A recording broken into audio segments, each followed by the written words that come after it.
Okay, so welcome to MAD 2020, and let's just get started with Sherry Yasay. She is a mindfulness coach, and she's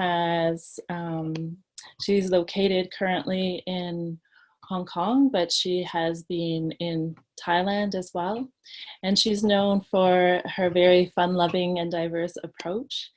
She's committed particularly to children and adolescents and also adults, and she creates very safe spaces, and you'll feel that today, to heal and to learn. She's a very strong believer in the power of mindfulness, which we'll share a little bit with her today, and meditation and the effects it has on improving our well-being. So she believes in healing through connection, which is what we're doing right now, connecting. And she's an active member of her community in Discovery Bay. So I will let Sherry share with you. Hello. I'm just going to do a sound check. Can everyone hear me okay? Thank you, Catherine, for inviting me to participate in the event once again this year. I'm very honored and excited to be with you all. And we're going to kick off the event this evening, or evening for me, daytime for some of you, by taking a moment to connect with each other and ourselves. And this will be about a 10-minute intro. So what I will invite you to do now is get into a comfortable position, whether your day is just started or it's just ending. We're just gonna hit pause for a moment and collect our bodies and energies together. And as I invite the bell, just see if you can stay with the sound of my voice and the bell. I will invite it 3 times.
So staying in our bodies and closing our eyes if that feels comfortable for you.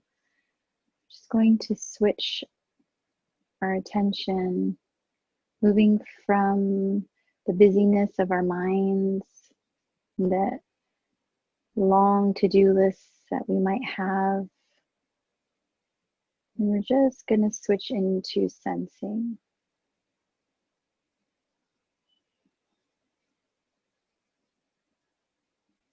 So go ahead and take 3 deep breaths.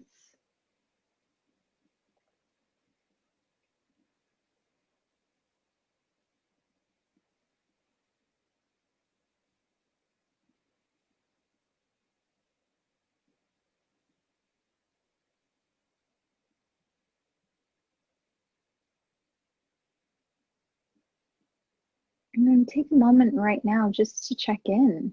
Like, where are you in this moment? Mentally,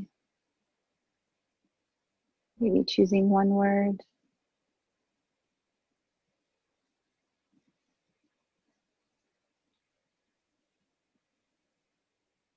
physically,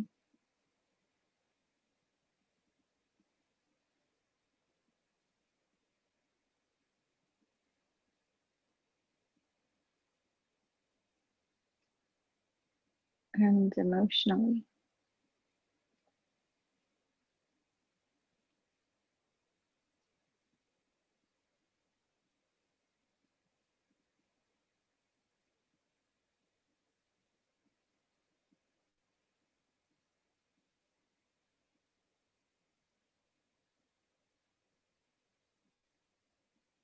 And now I'll invite you to tune into where you feel your breath the most.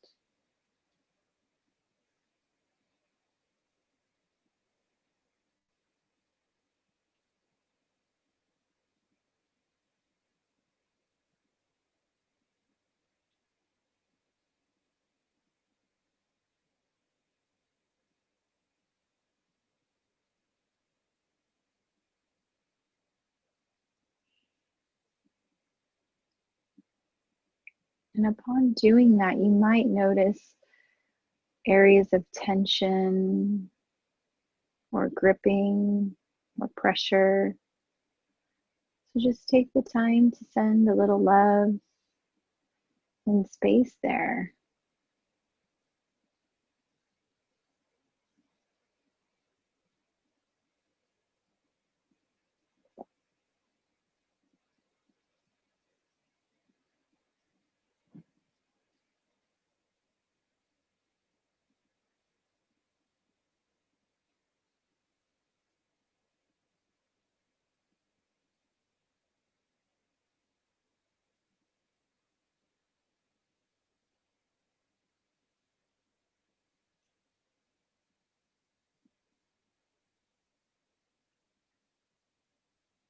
And as we're connecting with our bodies, let's take a moment and connect with each other.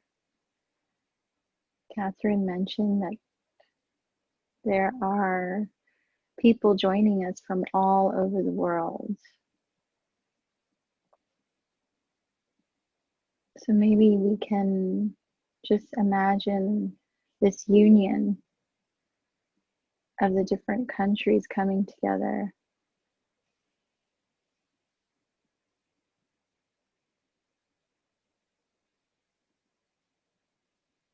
Or if you know some of the women that are here today, that we're all sitting with each other in circle.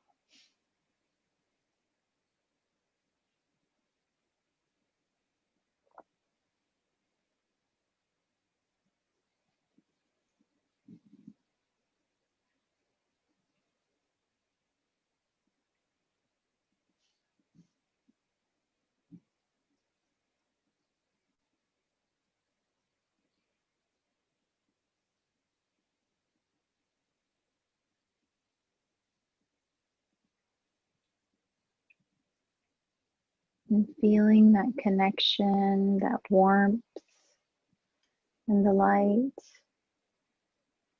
Feel it from the crown of your head, traveling all the way down through your spine, down through your arms. The light is traveling out through your fingertips, below,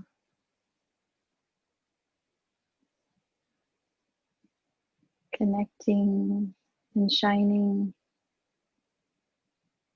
until it fills the circle.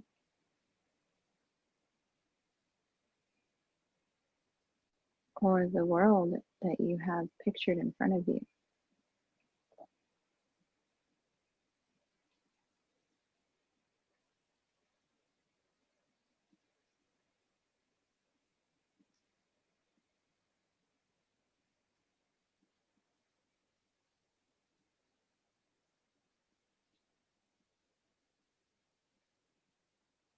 And in closing, I'd like to offer this woman prayer. Lash the remainder of my heart to hope. Bind my heartstrings around destiny. And open my throat so that I may bellow on the winds of change and inspiration. And may the sessions and the women who are going to be speaking with us today be just that for us. And may that ripple out for the daughters and the women that are in our lives and keep that continuous inspiration and change.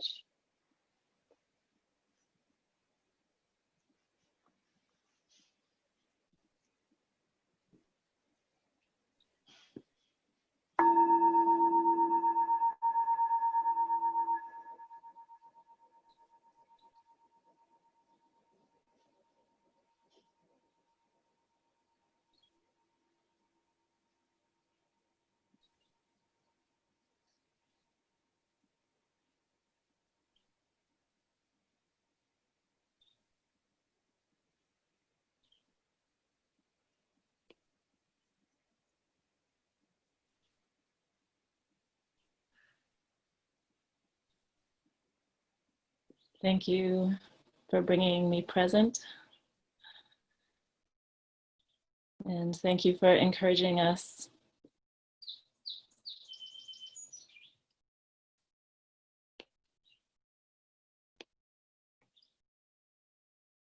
Thank you to Sherry for encouraging us to shine our light and to encourage change in our worlds where we see that things are unjust. This whole event is about empowering women to feel more a part of and to embrace their bodies, and to all menstruators to embrace their bodies. When the girl hits the puberty, she is given kind of attention. They have a small celebration at home where families are informed that So the girl has I menstruated. am going to The problem is that just happens let in you a know very again individualistic that level. I have you all So what on happens after the woman mute and grows your up? video off, She's just to make probably going to end everyone up in a man's feel life where completely he's comfortable not as wherever they progressive are and however as they look her this morning family would or have this seen. evening. So And there will Masika be Mahotsav actually opportunities comes for above you this to move into individualistic breakout level. rooms. You do a There's a festival at womb a community healing level, which is not by happening right Nathalie now. Sommer, and if So if you people want have to to be dry in your that, cloth pad outside the they need window, you to should not be message me ashamed of at it, some point. because So the what your chat neighbor is is going to open think to about it. me, You and and both your anything neighbor that have attended any the festival, questions you and you have, both have you can become put them in the chat become box. progressive right now. So So I'm sure that's the kind everyone of has effect that seen the comes. schedule, But yes, patriarchal and mindset, I'll just keep you lesser updated as we interest go from the along. government I'm for going having to to share work on with you issues like now this a are the video two of most big some obstacles people I feel living that in one India, needs and to it's address. actually a group of So this men and patriarchal women, mindset where but was fathers really are founded embarrassed by because the men, sons are and working on they topic like started period. to work in their There was another communities instance when to educate I was in one of the people communities and by our program having was just about to parties. start, and we went from house to Masika, house, and we do Mahotsav. this in places which are not elite. So we do it at underprivileged communities because we feel that's the first, that's the layer which needs us the most. So we went door to door to call people, and there's this man who steps out, and I tell him that could you just send your wife because there's a program happening here. And that and that man has the teeth to tell me that, are you gonna cook for me if she comes out? you know so that man is just a representation of, like, the entire community of men. So and celebration becomes really easy. If I were to go and talk to a woman and say, okay, let's talk about periods, she'll run away. If you Like, many of the Indian women are very shy about it. I'm not talking about the city specifically, but semi-urban areas and rural areas, they will run away. But you call them to have a dance, or you tell them, okay, I've got a performance for you. You relax, sit there, just enjoy this uh, comedy play.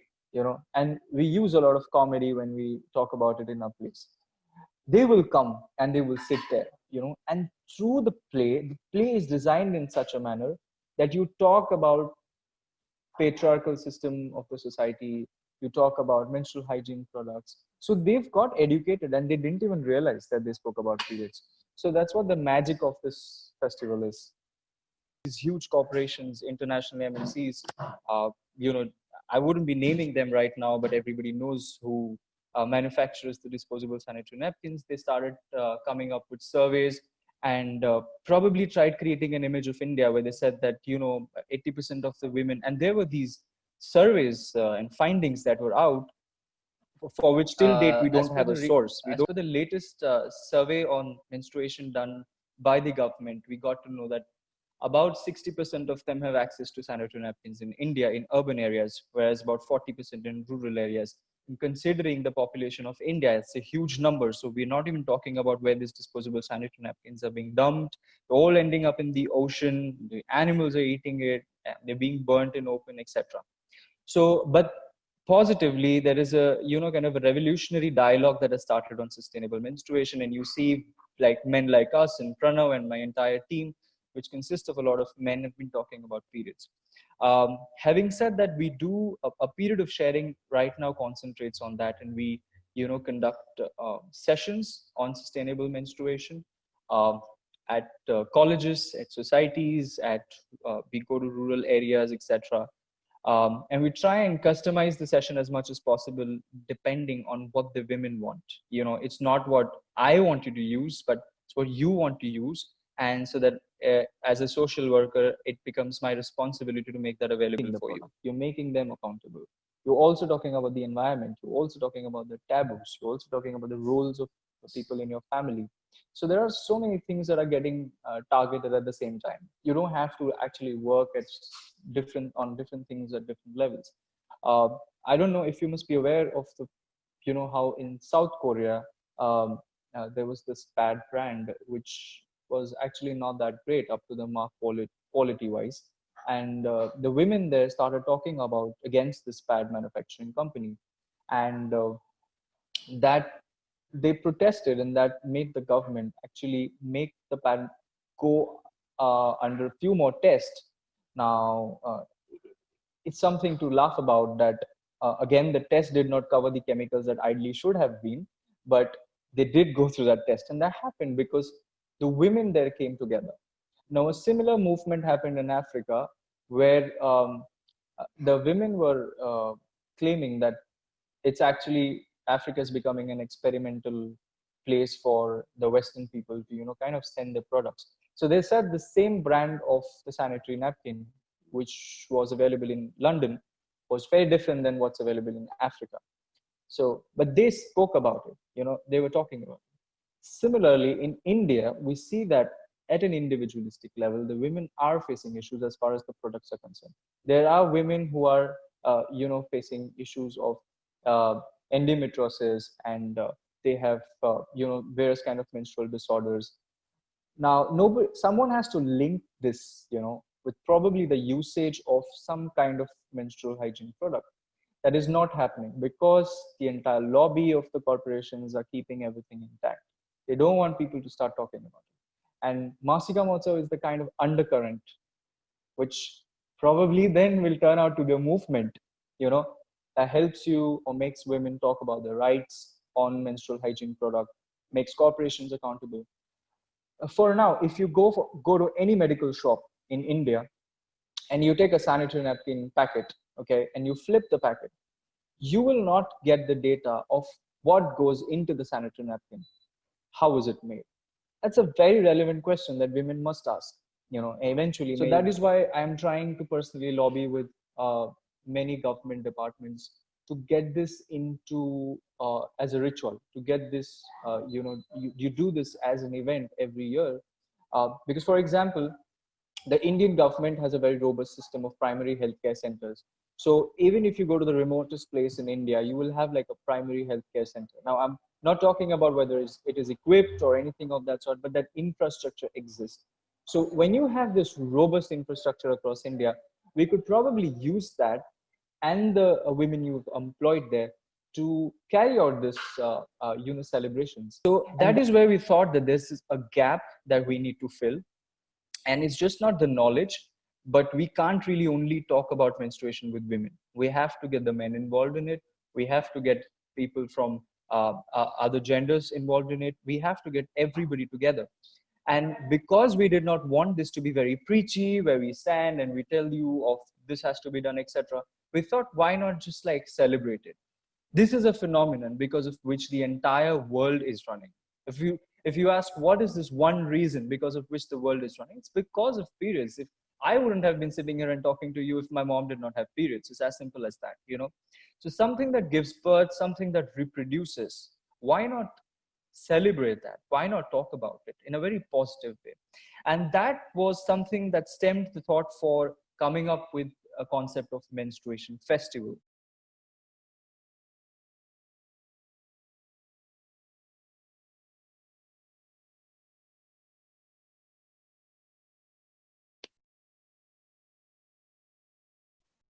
So that was my new friend from India. His name is Nishant Bangara, and his organization is called the Muse Foundation. And they started as a film watching company or film watching group, but then they started a period of sharing. So as you got from him, Masika Mahotsav is actually in 9 different states in India, and they're actually teaming up, and they've teamed up with people in Nepal and also Africa.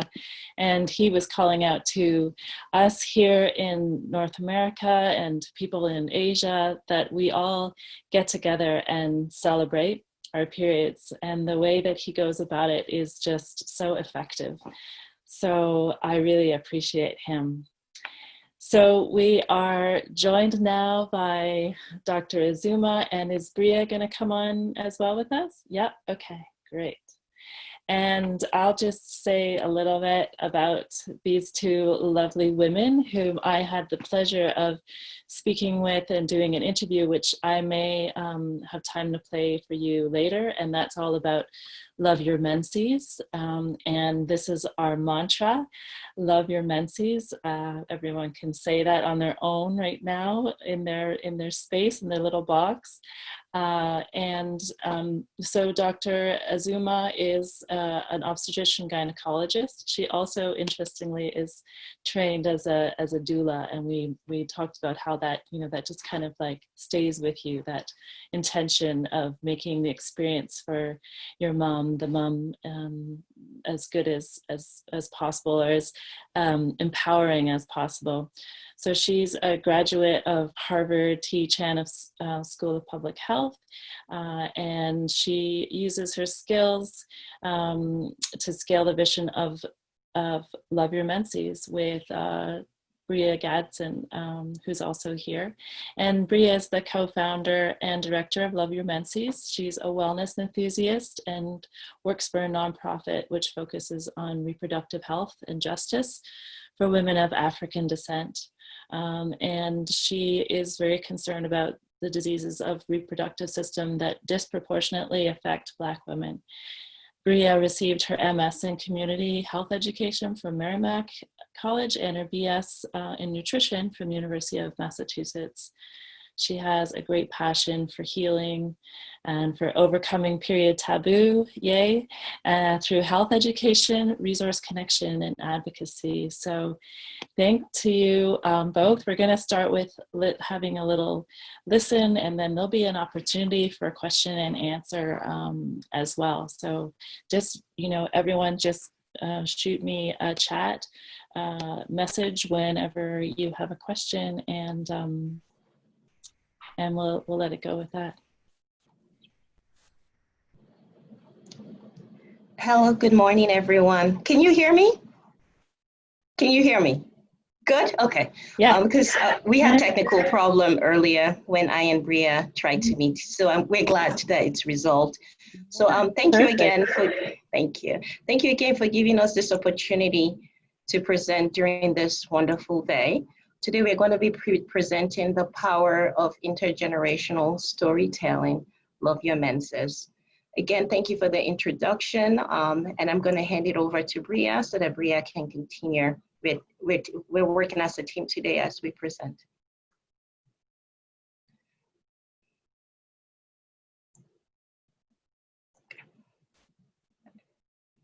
Bria, can you see my screen? Can you guys all see my screen or no? Can you see my Yes, screen? I Okay. see your screen. Okay, great. Again, we've done that. Thank you. So Bria, can you see the screen? Good. Bria, you need to unmute yourself. Oh, there we go. Hello, Okay. everyone. Good morning. So Love Your Menses is a platform for girls and young women of color to become more aware of their bodies and to embrace a transition period from pre-puberty to puberty. Our goal is to create a safe and uplifting space for girls to learn about their cycles, dispel myths surrounding menstruation, and celebrate their menses and the process. So that way they're more informed and can really live a life that's healthy and free of stigma and shame. Our vision is to destigmatize menstruation, particularly in communities of color where there has been so much stigma. And we plan and we have done this through health education and community conversations. Community conversations being a big part of what we do, where it's an opportunity for community members to have a real open, honest discussion about menstruation and to learn from each other and to really build that safe space within their communities.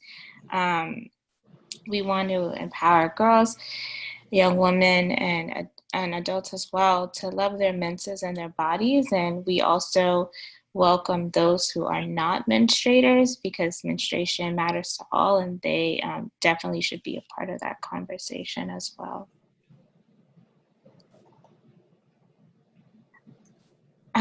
Just reiterating what I said earlier,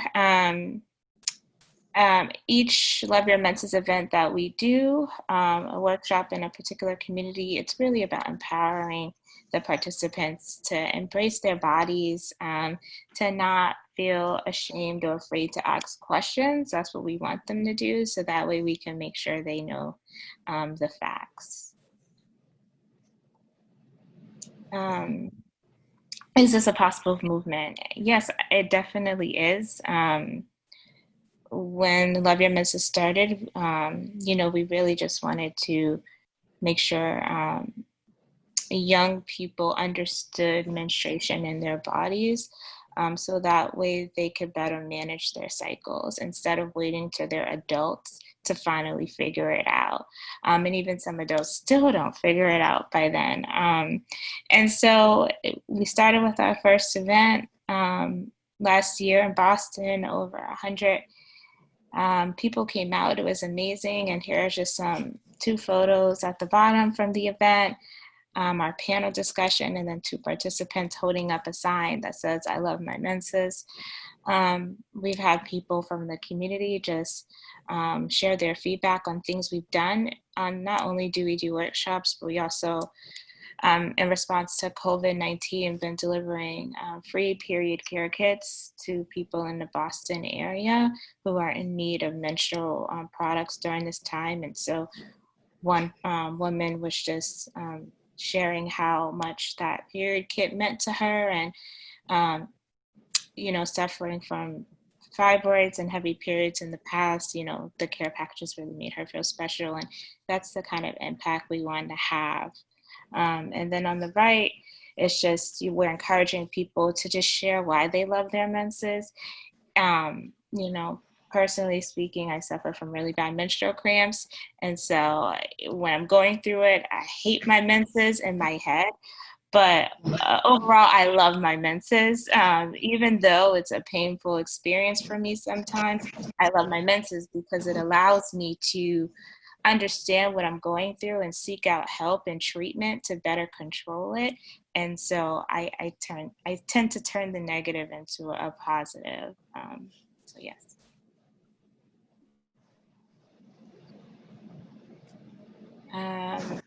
So each Love Your Menses event that we do in a community, we tend to have a keynote speaker, which is usually a medical professional of color, just going over the basics of menstruation, sort of like a menstruation 101 overview.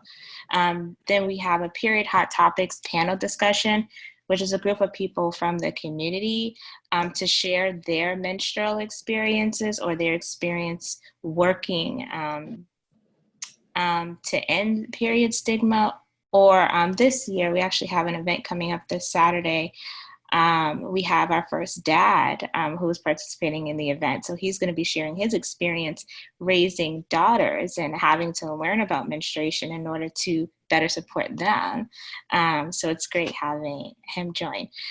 We do a menstrual product overview because we want to make sure all attendees know the different types of products out there, whether pads, menstrual cups, discs, tampons, reusable pads. We want to make sure people know what their options are because not every product works for everyone. And then the community conversations, like I said, is an integral part of our events and sort of like Q&A sessions. And we really have medical and public health professionals sitting at the tables with community members because we realize people don't often have an opportunity to talk with their doctor or someone who looks like them for more than 15 minutes. That's usually the standard time you're in a doctor's office. And so we really allow time and space for people to ask questions. And we know that the doctors aren't their doctors, so they can't diagnose or treat them, but they can just give their own professional opinions and help them make informed decisions. Thank you, Bria. Sorry, go ahead. Thank you, Bria, for the brief and excellent overview of what Love Your Menses is. Like Bria said, the first event was a huge success, and we do have a research director. Ronkesh she just recently graduated. So we wanted to use data to make informed decision and progress within the organization. So this is a brief outline of the data that was obtained. So Ronkesh did a pre-event survey. So we had 71 respondents, and out of the 71, 65 were Black or identified themselves as African American. So about 70% of our participants were the targeted audience. And then amongst those that attended, 49 was classified as a child or an adolescent. The average age of those less than 18 was 11.3. The average grade level for participants less than 18 was grade 5. The average age of all participants was about 20. But again, like Bria stated, we had a wide range of participants, those that are menstruating, those that are postmenopausal, they all came to support these young women. Okay, and we have a graph here that outlines what I just broke down. So we wanted to know, why did they decide to join us on a Saturday morning when they could be out and about? And most of the people that came said they wanted to learn more about their period. Bria said something tangible and very important. She said even those that menstruate sometimes don't even know true scientific knowledge about menstruation. So it was interesting to see that 23 of those that responded wanted to learn about their period. Some of them, it was recommended by their parents. So we really are grateful for parents that support us. And then Bria also touched an important topic. She explained how she, quote unquote, hates her period because of what she goes through. So we wanted to see if other participants also felt that same way. Interestingly, 15 people said they had no feeling. 5 people said they were excited. Some people said they are happy. 1 person said they were annoyed. So as we progress in the organization, we want to convert these 15 people with no feelings to actually people that are excited about it, or people that are happy about menstruating. So the next phase of our survey was a post-event survey. So we wanted to know if this event truly benefits the community, as Bria envisioned it. So 25 out of the 25 respondents did agree that the event was successful. We wish more of the people participated, and we are working on changing that to get a better participation post-survey participation, or post-event survey participation, sorry. Then the effectiveness of the program to increase period knowledge, that's basically consistent with our mission. 20 out of the 25 that answered agreed that their knowledge increased. 45% of them said agree strongly, and 10% was like, okay, it was okay, at least I got free food. So we were really excited and grateful for the opportunity. Again, just briefly, as Bria has touched, for me personally, I joined the team to help scale it and to help refine it, because it was a very great vision, and I get it. So this is my own statement. As women of color, we are often bombarded by marginalized images of ourselves. Love Your Menses was created to change this narrative by creating a movement for our teenagers to embrace the physiological changes and in turn change the mainstream narrative of who they are. We hope our workshops and conferences led by women of color will become that impetus for that little Black girl in Detroit to believe in herself and to embrace her menses and her unique characteristics. Again, without our amazing team, there's no Love Your Menses. Love Your Menses is a team of women that have a similar vision, a vision to serve the community, especially the community of color.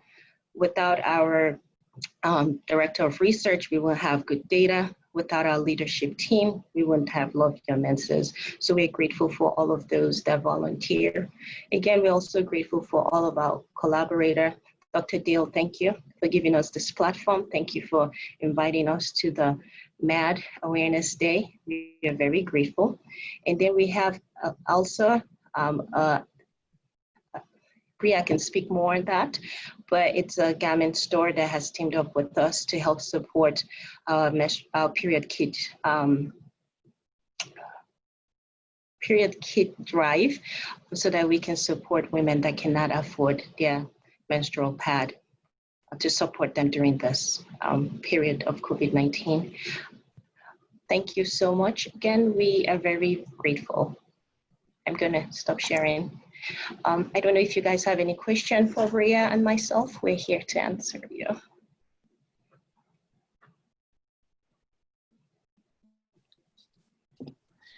I just wanted to thank you again for your work, and to let you know that I was inspired to match all the donations from the event, from our MAD event. So I think we're going to have maybe over 200 period kits or something like that, that will be able for Bria to distribute throughout Boston area.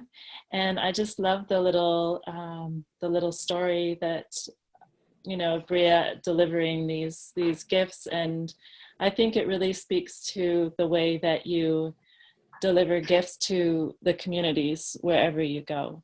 And so one of the questions that we have is, where can people find out more about what you're up to, and how can they connect to you?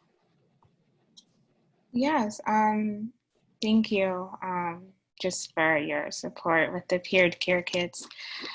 You can find out more by visiting our website, www.loveyourmenses.com. I can also put it in the, Catherine, I think you can put it in the chat for people. Or you can follow us on social media at Love Your Menses on Instagram and Facebook and Twitter. We would love to connect with you, and yeah. And how do you find the communities to, you know, implement these different projects? Where have you been, and how do you connect with those different groups? Yeah, well, we started in Boston because that's my home base, and so it's a community that I'm familiar with. And then we went to DC because that's where Ebere is sort of home-based is. And so she was familiar with that area. We do hope to expand to other communities, where we know people in the area, or where there's just people just want it there. We're willing to go anywhere, to do one of these Love Your Menses workshops. And to add where to do you? go ahead. And to add to what Bria said, we're teaming up with NIH to bring a workshop in North Carolina. So we're expanding, but we want to be strategic and we want to be impactful. So, because we also have full-time jobs elsewhere as well. And then there is a question from our audience as well about have you thought about doing this online? And you can speak to that. Yes, we actually have an online event coming up this Saturday from 1 to 3 p.m. Eastern Standard Time. We usually host it. We were planning on hosting it in person in Boston, but due to COVID, we switched to a virtual event. And so we have some amazing speakers. So I encourage you all to tune in.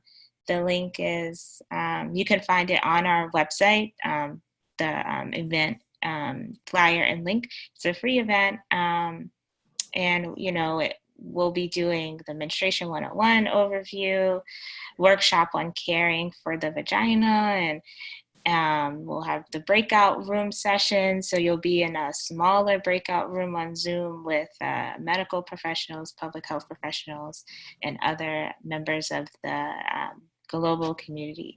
So yeah, we're really excited to have this event go virtual this year.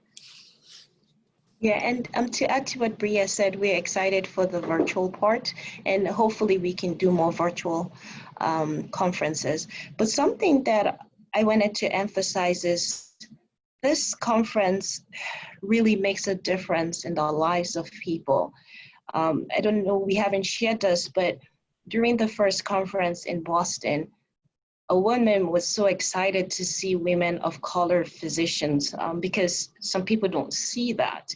So to see that was just empowering for some mothers, for some daughters.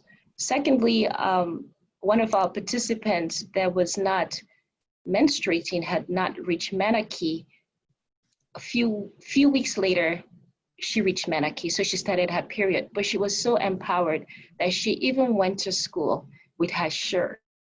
Like, to us, it's amazing because most people were embarrassed about it, but just to see the outcome and the effect on individual lives just amazes us, and it actually humbles us because these are like a group of women that decided to come together and make a difference in life. So I just find it humbling that we can do something, and we hope as a movement that more people will do it. It's not just Love Your Menses, it's more empowering young women of color to see themselves differently. So that young woman, she wore her Love Your Menses t-shirt. Yes, and Bria can talk about it. Yeah, Bria can talk more about it. Yes, last year we gave away a few t-shirts, and one of the young women wore her t-shirt to school. It just said Love Your Menses. Yeah, because she really felt empowered, and I think that's amazing. So people are saying how proud they are of the impact that you are making on the world. And I wonder again, where are you finding the doctors to be involved in this event? As a physician, as Bria said, I'm within the community, and we have a large cohort of Black physicians that advocate. So it's quite easy for us to find physicians in local community. One of our framework is to have the speakers be from that community. One of the event in DC, the main speaker, after she was done, she had a lot of people decide to come visit her in have practice. So that's what we want. We want people to get connected. We want people to start mentoring each other. We want people to replace us, people that look like us to replace us in the future. We want more Black public health professionals. We want more Black physicians as well. And I know we had talked about, but was there an opportunity for some of the community to speak as well about their experiences? Yes, that's a main part of the event. So not only during the community conversation breakout sessions, but throughout the event, community members can share their experiences.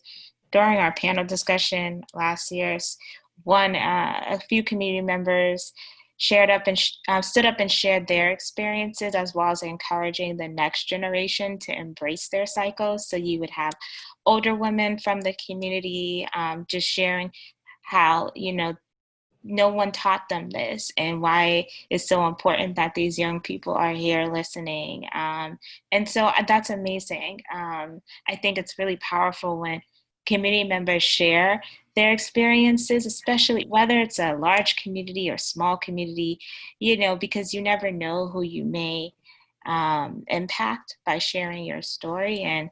And so it's amazing when that happens, and we encourage folks to do that. And people are so willing to share. I mean, I have people just tell me about their menstrual experiences as I'm delivering care kits. So providing a space for them to really share, just imagine the wealth of knowledge and experience in that space.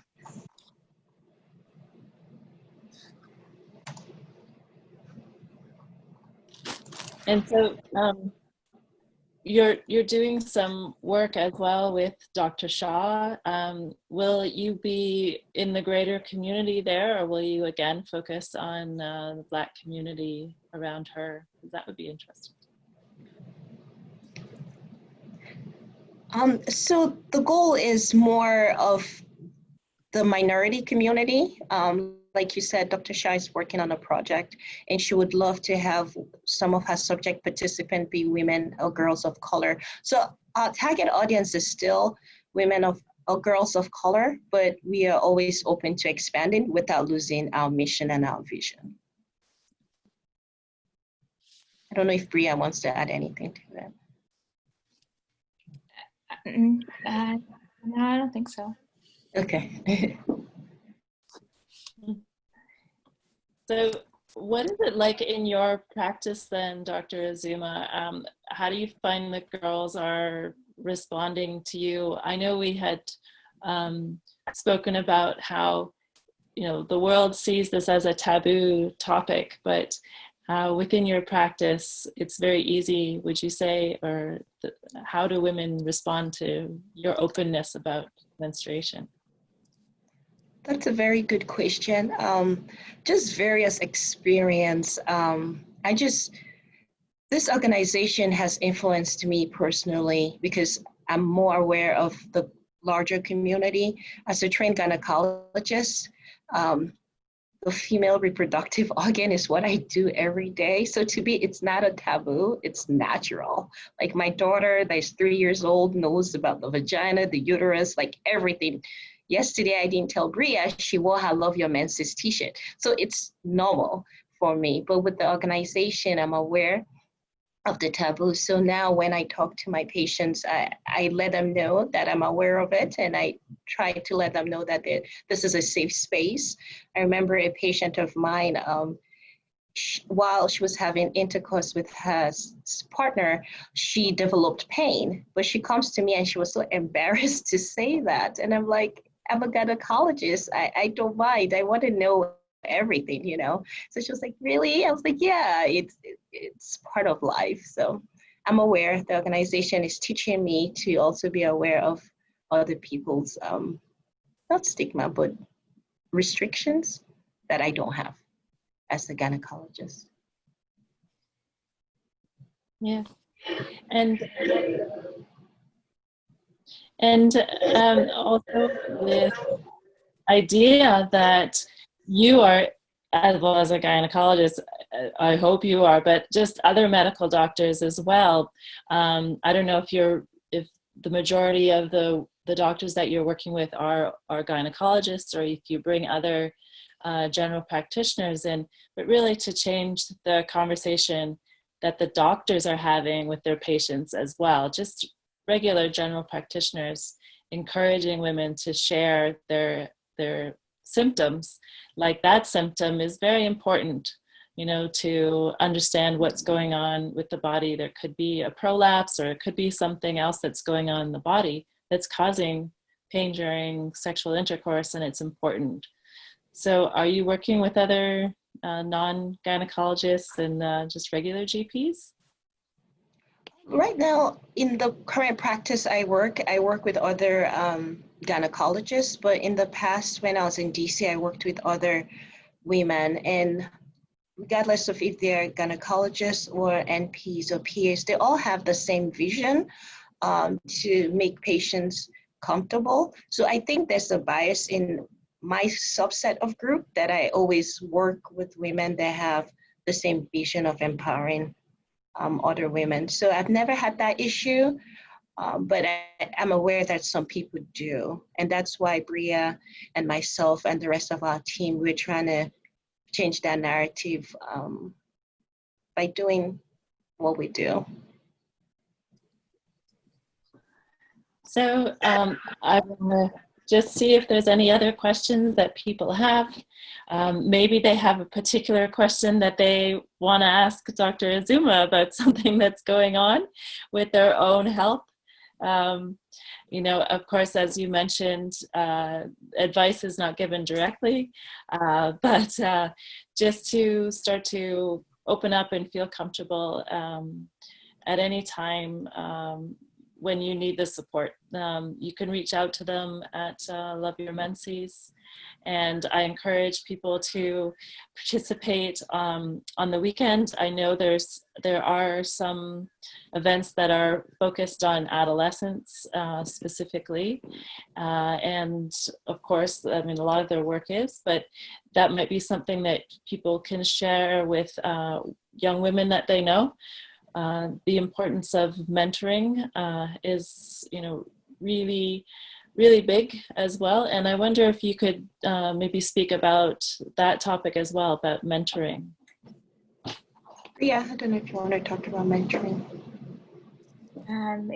Yes. In regard to mentoring, I think every Love Your Menses experience that someone has, they meet someone who they can confide in about their own reproductive health issues, or just whether it's just someone from the community. And so at our events, we do have people, other community organizations that serve girls and young women table at the event to share more about the work that they're doing, whether it's coding or Girl Scouts, or because, menstruation is only one part of a girl's experience. We recognize that there are other organizations that are serving other parts of their identities. And so we welcome them to join the event and share the work that they're doing in order to connect girls. So that way they can participate in other activities. And so I think that's how we build mentorship. Every event, someone meets someone new, and it's really great, especially when a young person can meet a doctor, public health professional, or just a community member or another organization that they can connect with. And yes, because menstruation is an experience, but it's only one part of a girl's identity, and we recognize, we need other organizations are doing other things to help enhance their wellness and livelihood, and so we recognize that. One of our participants has a question for you, Dr. Azumah. She's going to... Hi there. Can you hear me okay? Yes, Sherry, I Yes. can. Okay, Thank you. perfect. I really appreciated the comment you made about your 3-year-old, already knowing about her body, in particular, her vagina. So I want to talk to you about this because I have 2 girls of my own, and I just shared with Catherine that the other day I caught her, and she's exploring. She wants to learn more about her body, and she wanted to know. So I told her, go check it out in the mirror. But the thing is that I was like, okay, so this is starting earlier than I expected. And since it sounds like you've already gone down that path, do you have any resources? I mean, I don't know. Are there coloring books out there that have labels? Someone needs to make one, I think. So it just kind of caught me off guard because I didn't think it would happen this young, but I know that it's completely normal. So I would appreciate any resources or how you went about doing that with your daughter. Okay, very good point, Sherry. Thank you again for sharing your experience. I don't remember you saying the age of your 2 daughters. My 3, and I have a 2-year-old. Okay. So a 3-year-old girl and a 2-year-old girl. Okay, very good. In terms of resources, Bria and we can post something, and I believe we have something on our website or working on books, recommendations that we can share with you. And we hope to produce books and information in the future, and we'll keep you updated once the project is done. I know Bria is working on a workbook, and I was going to also work on the Love Your Menses book. So we would try and get that out. We can do that, and we will let you know. But I started talking to my daughter about menstruation ever since I started cleaning her vagina, and she can understand, because I feel like she needs to know this to protect her, to make sure she connects with me, because she can tell me anything. Even sometimes I'm like, wow, I can't believe you're already thinking of things like that. But she has a different environment than what I had. When I was growing up, we didn't talk about it. And in most communities, they don't talk about the vagina or menstruation. And that was why Bria came up with the idea of Love Your Menses, so that we can dispel this taboo. So my daughter has an advantage, and I hope, Sherry, your daughter will also have an advantage, especially after this event, that you will be more open to just tell her what it is. So my daughter knows the vagina as the vagina. So it's like she always knew it, and now the more she as the more I'm comfortable teaching her. I'm just trying to teach her accurate knowledge so that she's protected, so that she's empowered. Because a lot of sexual abuse in kids are because their parents don't talk to them. They don't tell them, this is your private area, it's just for you. It's just, I think it creates openness between me and my daughter, and I really enjoy that relationship. I don't know, Sherry, does that help? Yes, I thank you for sharing that with me. I guess what I wanted to know is did you use anything in terms of explaining, because she's very curious, like what is this and what is that, and I mean, she puts her hands down there, and so of course I don't shame her, but she's always asking me what's this and what's that, and I feel the need to have some sort of like a picture or something to refer to that's child friendly, almost like a cartoon or coloring book like sort of thing. This is, I don't know if you have something like that, but if you don't, maybe that would be an idea. Yeah, we'll definitely take your feedback, and we'll work on a project for that. But I know there are resources out there. I don't know if Bria remembers. Bria, remember with the NIH, we were working on a book collection. I don't know if you want to touch on it, if you're aware of it, because I'm not sure. Yeah, there are many books out there that focus on educating young girls about menstruation. I can't think of it off the top of my so if I think amightygirl.com has some resources, as well as myfirstperiod.org.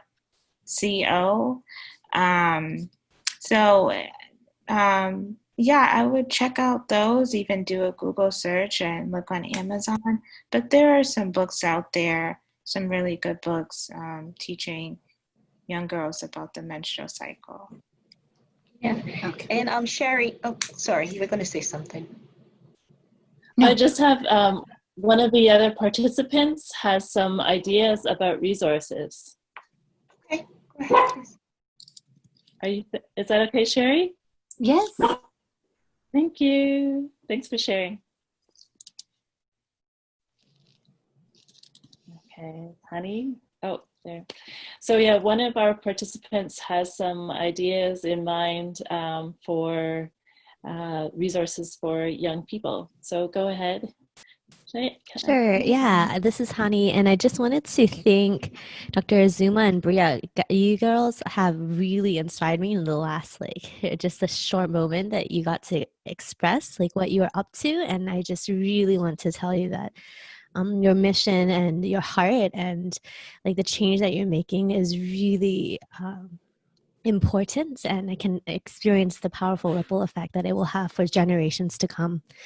And in addition to that, I also wanted to, it really dawned on me when Sherry was sharing that 2 and a 3-year-old can already be starting. That's already the age that we can start priming this positive, open conversation and dialogue. And how can we, our next generation of kids, if we can have this open thing, it's just going to be so much more empowering for women and for the next generation. So I really, really resonate with your mission, and Sherry and, everyone on this call who can start imagining oh yeah, this is how early we can start these conversations. Some of the resources I wanted to share is that there's so many experts or people who are in this area, and Sherry, I can send you the specific websites of people who are working on sexuality, sensuality, and even periods at teenager levels, and also at super young levels, of coloring books and labia models, and just even teaching the kids the names of the different muscles and things like that, is a great way to make this so untaboo. It's just like another muscle, right? And Yes. And I love that this is the conversation. So thank you so much for doing the work that you're doing. Thank you, Hani. Appreciate it.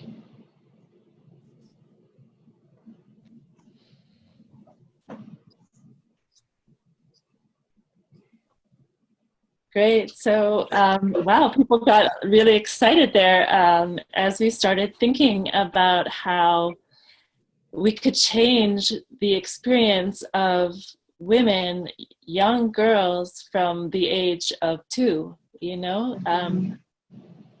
Thank you. And I really appreciate that you share about your daughters. I know as they get older, it's harder to share about them. So take advantage now. So is there anything else that the two of you want to share? Otherwise, we'll close up and just say how much we appreciate the work you're doing again. And if people want to donate more to the project, the Love Your Menses COVID project, they can, go directly to the website as well. And I encourage people to just take a look in their own communities. I know initially I was looking at some overseas charities and projects, and I was thinking, no, I want to go as close to home as I can. And I was so pleased to hear from the two of you and the great work you're doing. So thank you. Thank you again. Again, I just want to say thank you to everyone. Thank you, Dr. Dale, for allowing us to be here. And we also want to thank everyone that makes Love Your Menses possible. It's not just me or Bria. It's a team of volunteers, team of intelligent women that makes it happen. We urge other communities to do the same. Get a team of people and create a vision that can impact generations to come, as Hani articulated. Thank you. Thank you so much. Thank you again. We'll see you soon. Thanks. You guys can stay on. I'll just, stop the video. Sherry's here. Okay, so, oh, here I am. All right, so thank you so much for your questions and your feedback, and I figured out that I can turn on cameras if people are willing to go on camera for question time. That is awesome. I hope you enjoyed that. Those two are really inspirational, and you know, when I did do the interview with them, Dr. Ebere kept saying how this is our mantra, you know, love your menses. It's not something abstract, but it's something that we want to like really integrate into ourselves and from a very young age. And the idea of seeing, you know, our pubic area, our genitalia as muscles, I love that. That was that image just made a lot of sense to me. And you know, so much of our education comes with giggles and feels uncomfortable. So it's really going to make a big difference to our young people as we have conversations that normalize this. So what I want to do now is get you to do a little movement. So I'm going to play a video for you from our friend Jill Marshall. She is a Pilates and yoga instructor in Hong Kong. She has a studio called Pause Wellness, or Pause Hong Kong. And I actually, when I was in Hong Kong, did some work with her within a shared space, a clinic space. And she was really connected to the sacral chakra and encourages us all to use that as our powerhouse. So I'm going to show you this video, and I encourage you to get off your chair or adapt it slightly for whatever space you're in, and enjoy. So here is Jill Marshall, Pilates instructor. Hello everybody. My privilege to be invited here today. Like Catherine, and to celebrate Menstrual Awareness Day. And I just wanted to move physical movement that can really help to bring our attention to this sacred part of the body around the area of our navel, those potent minerals here. So we're going to quickly move and sense the energy in this area. So to begin, we're going to come onto all fours. And so just getting a yoga mat or comfortable ground so your knees are comfortable, we're just going to place our shoulders above our wrists. And I'm just going to tuck in the t-shirt so that you can see the mobility of my spine. Full breath.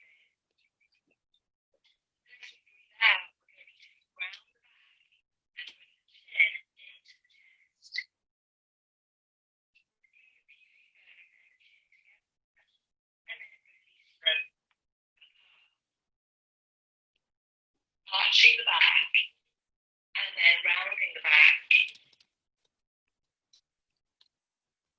Keeping here the navel pulled in towards the spine. Give us a little bit of a massage to the muscles and tissue around the navel and the lower belly. And just let the spine move. Start here to visualize your spine like a wave crashing on the beach. So just round.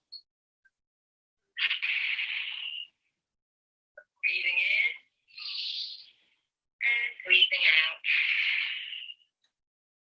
Breathing in, breathing out. And then I'm going to move more freely. Going to move our body around the hips and the shoulder joint. Sense the shoulders, sense the hips, and sense the vertebrae of your spinal column in between. Allow your body to move freely.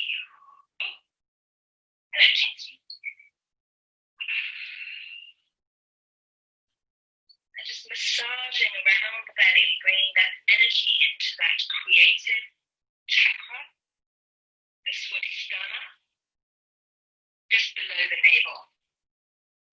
And then from here, I want us to do a nice twist. So we're just going to drop down and just twisting, looking up towards the armpit here. And then coming out of that and taking it over to the other side. Getting a gentle release in the shoulders.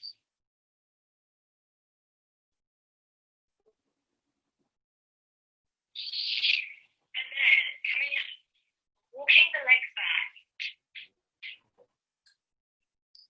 Just going to stretch the belly by placing the hips forward. We're going to place the belly towards the ground, soften the elbows and open up the palms as we stretch the belly. You can have the toes tucked under or released out, sensing how that feels to your knees. Breathe in, breathe out. Pump the arms a little bit. Not so much to work into the arms, though it will, but just to really feel the contraction of relaxation. And then coming into the ultimate of relaxation, let's go into child's pose. Great if you're experiencing cramps in the belly area.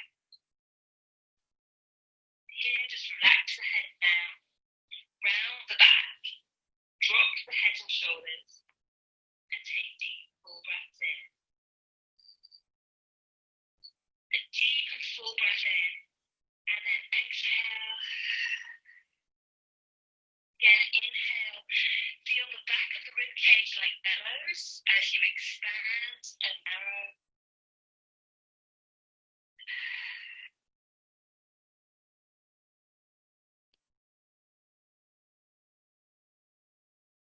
Hi. So I hope you enjoyed that. I know that little workout with the arms is really hard, and people are giving me suggestions on how to play the video from another space. So let's see if that's possible. But I know the recording was with limited resources, was not studio recorded. So now I want to introduce you to our next presentation. I want to thank, this is one of our sponsors, Felix and Company. They are located in Hong Kong, and we're going to hear from Fiacre Mullen.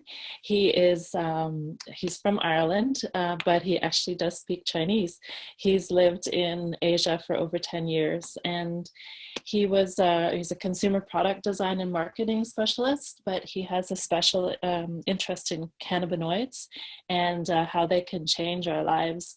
So he's had a long time focus on reintroducing cannabinoids, and he'll talk about it in this video that we recorded together. He's recently focused on an organizer, a company called Altum, and they bring products, they're bringing cannabinoid products to newcomers and also people who are familiar with the plant. They're bringing them into Hong Kong. So let's just take a look at this video with Fiacre. And I suppose there's... So like Altum's mission, like at the very top, is to enable discovery of cannabinoids and their life-changing benefits in Asia Pacific. And Felix for us represents our first, the first product we brought to the market and the first thing we want to show people and give to people to help learn. And so we feel very fortunate and lucky to be able to do this. And we also feel that anyone who discovers CBD is quite fortunate and lucky to have it in their life. And so Felix is actually the Latin word for lucky, or fortunate, or successful. And so we felt it was a very appropriate name for our product. And the "and company" bit signifies that our users are not alone in their journey and that they have us with them and for any education needs or any guidance requirements they have. So Felix & Co. was born. CBD is a cannabinoid, one of many cannabinoids, and cannabinoids come from the hemp plant, in the cannabis plant. And actually, if you go back in time over 3,000-4,000 years ago, cannabis actually originated in Asia, around the Chinese Taiwan part of North Asia. And so for millennia, cannabis and its various offshoot products have been a big part of culture in this part of the world, in local medicines and in recreational use. And it was only really in the 20th century with the US, prohibition around the world that all of the Asian countries, China and Taiwan included, were forced to remove cannabis and cannabinoids from their everyday lives. So we're excited to try and reintroduce it and enable rediscovery of their benefits. Plant type, which is called cannabis sativa. And what we've come to do over the past 100 years, 200 years, is to refer to cannabis, which is very high in THC, i.e. the compound that will actually make you feel high. We've come to refer to that as cannabis or marijuana. And we've come to refer to very low THC cannabis as hemp. And hemp has been used for industrial purposes continually, even in the period of prohibition. And so today, when we talk about CBD products, we're really talking about those derived from hemp. So very low THC, not products that will get you high or make you feel kind of stoned, quote unquote. CBD itself helps regulate the body's endocannabinoid system, or ECS for short. And to kind of put it very simply, the endocannabinoid system is a system of signals and receptors around your body that helps keep you balanced. And there are two types of receptors in the ECS, CB1 and CB2. And when everything's in balance, they help you, they help with your appetite, they help with sleep, they help with anxiety levels, they help regulate pain. But oftentimes the CB1 receptor can become overstimulated due to poor diet or lack of sleep or lack of exercise. And when it is overstimulated, CBD is something that can actually reduce the overstimulation of the CB1 receptor. And so CBD is actually the thing which helps balance the system, which keeps you balanced, if you will. And so it's quite an interesting, it's almost like operating at a meta level above everything else. And we would talk about sleep, pain, and anxiety as the big three benefits of CBD. And so better sleep, lower pain levels, and decreased anxiety levels can be some of the bigger benefits. Of course, we're kind of working with the Hong Kong government, and we're talking to local regulators here to try and encourage them to move towards allowing that type of product in the future. But I think a simple example from the USA will show you that there's a huge amount of efficacy in just pure CBD. So the product, which is currently approved by the FDA for childhood epilepsy, so for children who are suffering from thousands of seizures a day, is 100% pure CBD without any THC or other cannabinoids, and it has really, really good effects for almost reducing down to single digits the amount of seizures that these children are having. So you can get most of the fundamental and most of the biggest effects from pure CBD alone. Necessary, and the products we're offering in Hong Kong, for example, we've built them specifically so that they can be sold over the counter, and they're actually regulated as a food. So you can find our products in stores like health and wellness stores or dietary supplement stores, and you can also order it directly from our website. And there are other brands in the city as well, and they're offering often similar products. But I think we have a very good combination of factors underpinning why ours are perhaps some of the better products. No, we have a few principles that underpin our brand Felix and Company, or Felix and Co. is it's made for beginners, so it's made so that when people come to CBD for the first time, they can't really make a mistake. Whether it's the oil or the soft gels or the body balm, it's pretty much plug and play as a product. We have kind of four principles which underpin the product. We have it produced in a GMP facility in the US, which is the highest certification of manufacturing in the US. All of the products are organic. Each of the products feature complementary ingredients. So for example, the sleep soft gels also have melatonin. And finally, the products are built for Hong Kong, so you can buy them with peace of mind, knowing that there's no issue with owning them or using them. You're not breaking any laws, even though it's still a little bit sensitive in a regional way. The number on the bottle will generally refer to the total number of milligrams of CBD in the container. It's very basic, category in that sense. It just does what it says in the tin. So if you were to look at our products, for example, you'd see a 300, 1200, 1800 milligram oil as your options. And really what that means is that, obviously when you go for something like the 1800, you're getting much better value because you're buying a larger amount. So the price per serving is a lot lower. And then what you want to do as a consumer, we offer on our website a very simple table to help navigate dosing. So, based on your weight and based on how if you want a lower or a heavier dose, we can give you a very clear idea of what to take. So for example, for somebody around 65 kilos and it was their first time, we'd recommend on our website one full dropper of our 300 milligram. And that would be a 10 milligram dose of CBD, just to see how it goes and to experiment from there. We can't offer very specific advice on medication, but the World Health Organization has publicly issued a document which states that CBD has a very broad safety profile, which is very rare for an organization like that to make such a statement. So it can be very difficult even to find a complication arising from CBD. There is one exception that I'm aware of, and that is blood pressure medication, because CBD can lower your blood pressure, and it may serve as an unintended reinforcing mechanism to lower your blood pressure too far if you're already taking blood pressure medication. So that's the big one. And beyond that, we do recommend people just talk to their doctor, and hopefully they have a relatively open-minded GP who's not, still reading the news of the 1960s, but is kind of listening to the developments of the modern day and understands that CBD is not something to be, to be kept in the dark. As I said, something that helps restore homeostasis or helps bring balance, it's multifunction, right? And that's, in a way, that's why it's so hard for people or doctors to get their head around it, is that depending on your needs, it can offer relief in a multitude of different ways. So whether it's trouble sleeping or, temperature irregularities or pain, I think CBD can help, and some people it can really help. And so it's worth trying to see if you respond well, and most people do. Best of luck to Menstrual Awareness Day and the mission, and hopefully I can take part again next year, and we can be telling a more advanced story of CBD and its benefits for this special group of people.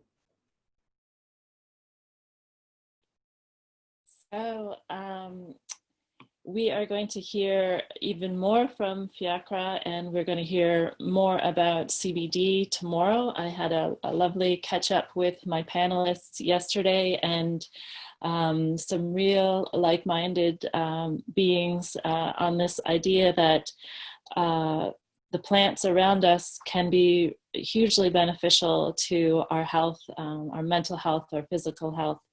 And this is what the plant that really has spoken to us throughout the ages.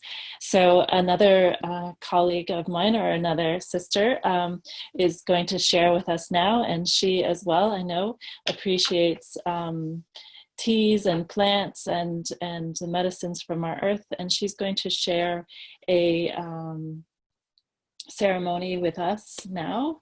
And we did actually a ceremony last year together as well. And where did you go? I just lost you.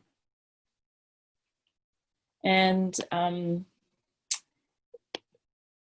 I'll just let her explain what she's up to and how this is all going to go. And I'll put you on the screen. Hi. Nice sound. Very nice. I'm just like taking all of you in, even though I'm just seeing your names. I'm so used to seeing all your faces.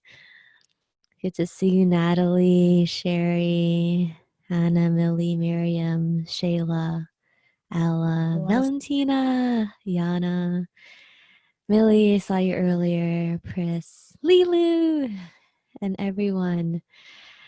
Oh, it's just so good to be here together. Such a juicy group.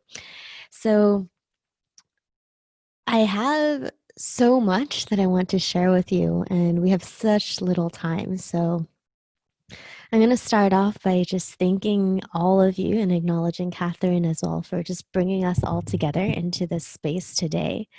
And, you know, it being inspired by the movement that is in our bodies, like our natural flow, and making a whole day all about that. How intense, insane, and just enriching is that, right? Just like tune into even that for a second. We can celebrate like the thing that is in our bodies, that is in the bodies of the women that you love, right? And something that's so natural that connects all of us. I think that is something pretty miraculous in itself. And I just really want to, you know, connect to all of you in that way. And the second thing I wanted to share is that transformation. So I'm a transformational advocate. I support transformations in the topic of money. Like even that topic, you can sense like what your resistance or your what comes up in your body when that word comes out, in terms of, you know, I support transformations in service. How can you show up higher service? And then transformations in body and flow. And the reason I bring that up is because, like, one of my most recent clients, and she's this phenomenal woman who runs these big events about sustainability, and you might even know her. And one of her biggest blocks in her ability to be an empowered woman in her life, in her relationship, in the work that she does, and the way that she's growing her abundance in her bank and her life, is actually everything to do with flow, right? And yesterday when Catherine and I were talking about this, it came to me that our flow and the way that we receive our inner flow in our periods and our menstruation is the same amount of openness that we have when we're receiving everything else, whether that is love, whether that is abundance, and whether that is transformation and the opportunity to grow. How we resist is the same. So I wish I could see all of your faces, but if you have the reactions at the bottom of your screen and you are feeling this, can you give me a thumbs up? It's right at the bottom of your, like that. Yeah, for sure. Great. Okay. So in our, yay, thumbs up, cool. So I want you to really be mindful and even drop deeper into imagining the first time that you've ever experienced menstruation. Thank you so much for all the thumbs up now that I know that you're with me.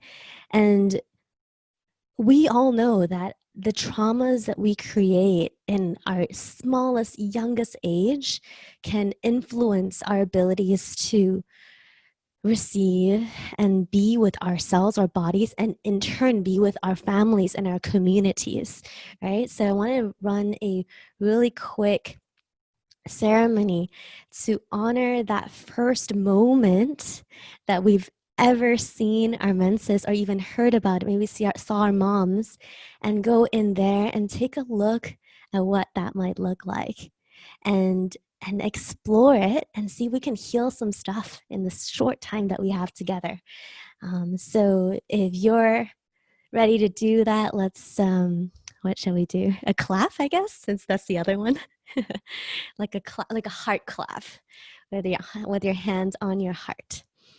Yay, we're all here together. Good. Yes, so people on the second screen too. Oh yes, you guys are all here. Perfect. Can never tell, you know, behind the screen if you're actually there. Okay. So in your comfortable position, if you're seated on a seat, I want you to sit right at the edge. I've run more than 70 of these ceremonies in the last year itself, and we're doing this in such a short time. So I'm giving you like the best stuff in the smallest amount of time. Okay, so sit at the edge of your seats and have your two bottom feet grounded into your floor. And if you're cross-legged, sit in your meditative position, having one vertebrae stacked upon another. And then taking a deep breath in together, all the way to the center of your room or below. And if you're a man, take a deep breath in all the way down near your crotch area. And I want you to start releasing everything into the center of the earth. Doing deep breaths, and I want you to keep doing these breaths over and over, understanding that, this is a completely safe space,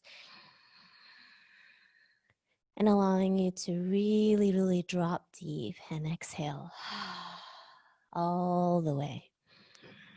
Deeply breathing in and exhaling. Beautiful. On your own, I want you to deeply, deeply breathe in and deeply exhale. Continuing the rhythm of in and out breaths while we go deeper and deeper within. Now I want you to invite and imagine golden, bright hugs all around you. Inviting not only your personal, universal connection to this golden white light, but all of ours today here together. There's no mistake that we're in this room together. So let's invite all of the guides, the angels, the support, the universal connection that all of us have. And draw this big golden light all around us and breathing that in. Receiving that with outstretched arms if you want. This connection, this golden light of abundance, of unconditional acceptance, unconditional love, unconditional healing, no matter where you are, no matter what's been triggering you in the last few days, no matter who has been triggering, no matter what has been touching you deeply, just breathe that in. And release. And at the same time, I want you to go back as you deeply breathe in and out to the moment in time, following your intuition's guide.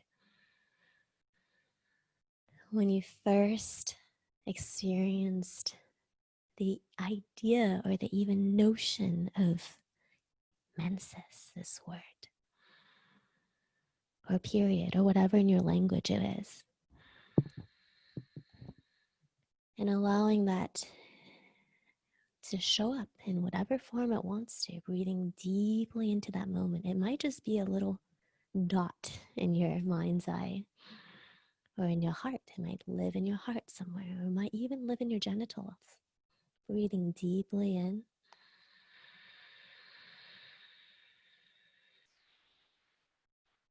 And release the resistance that may have shown up at that moment. So if you can drop in and trust whatever shows up, even if you don't connect with it, it's perfect, because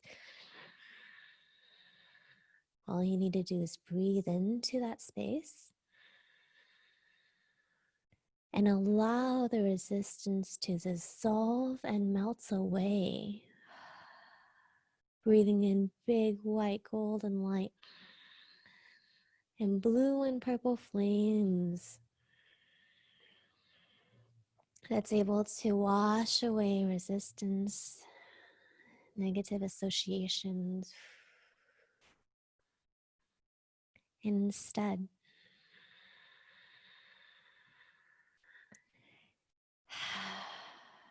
install a little loving cuddle, just like we mentioned. How would you have spoken to that maybe even 2-year-old you? Who knows what age that is? Is there one emotion that you can share with that unconditional love? To that spot in your body, to that idea, to that feeling, or even just to that concept. I want you to breathe that in, holding that attention on that spot, and breathe into that. Maybe it's in your body.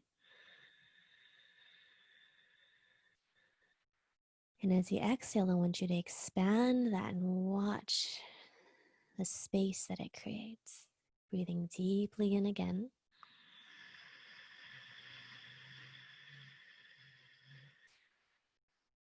And expand. Deeply in that one spot again.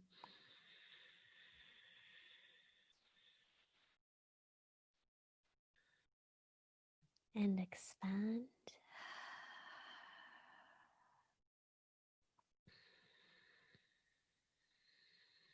And now noticing as you breathe in there and you exhale, that certain shifts are moving in your body. Maybe your throat feels different. Maybe your body feels a little different. Maybe you notice tensions in your back or tensions in your neck, and different awarenesses shows up in your body. And know that these are some of the other places that flow, that natural flow that you have on a monthly basis, that natural flow in your body right at this second.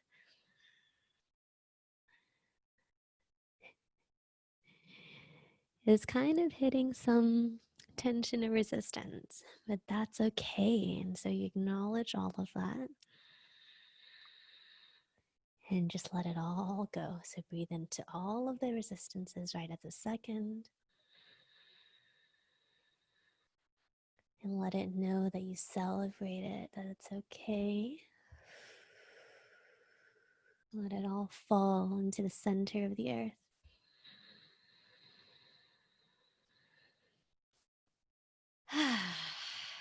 Let it out. Whew.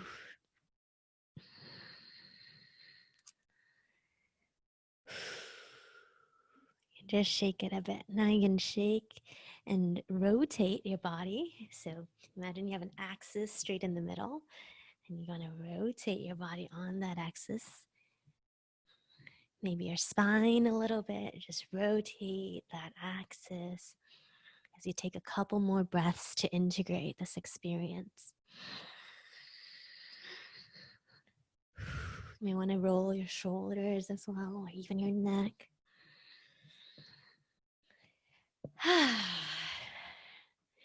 Opening up your arms and receiving all the flow that is here for you today, that is here for your work, here for your service, here for your family, here for your love. And to know that as you acknowledge every month, if you're still having your menses, or if you're having someone else's or if you know someone else who's having one, or whatever in relation to this reminder of a monthly flow, take it as a reminder and see if you can relate to it in a way that you're just saying, okay, this is nature, and I invite you to play with it, allow it to flow, and allow yourself to breathe in, whether that is pain that sometimes it comes up, or whether that is pure unconditional love, that you can take that opportunity to tune into yourself. Even if it takes 30 seconds, it doesn't have to be the whole period of time. All right. Yeah, I'd love for you to share a little bit of what you've got and allow yourself to come back to the present moment if you haven't yet. Would love to hear a couple of shares if you would like to share what this experience was like for you. This was super, super duper fast. Catherine asked me if I wanted to invite people to.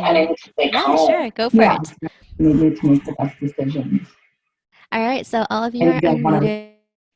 Oh, people were speaking about other places, so maybe we'll let, if anyone has comment, then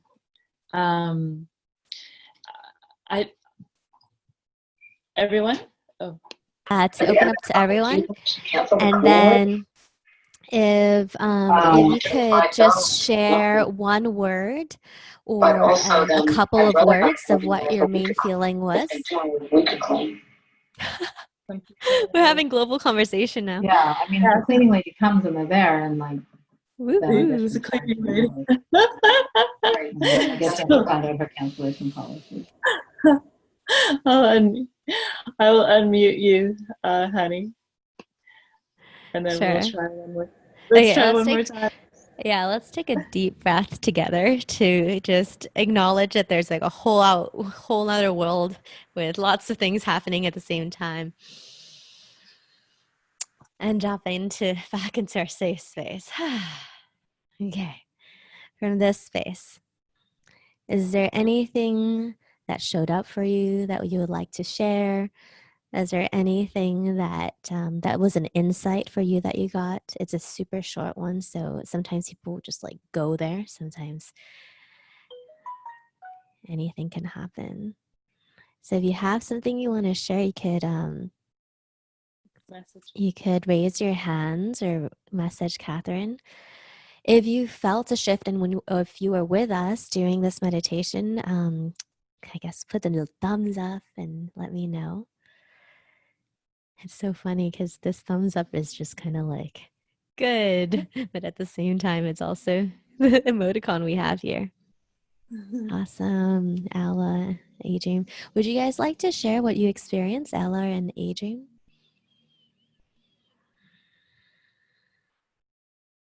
If you would.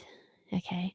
And then so to close this, if you do want to share something, feel free to close this space. I want to thank you for being here to come with us in this container. I do run some of these longer sessions where we bring people through the full healing journey.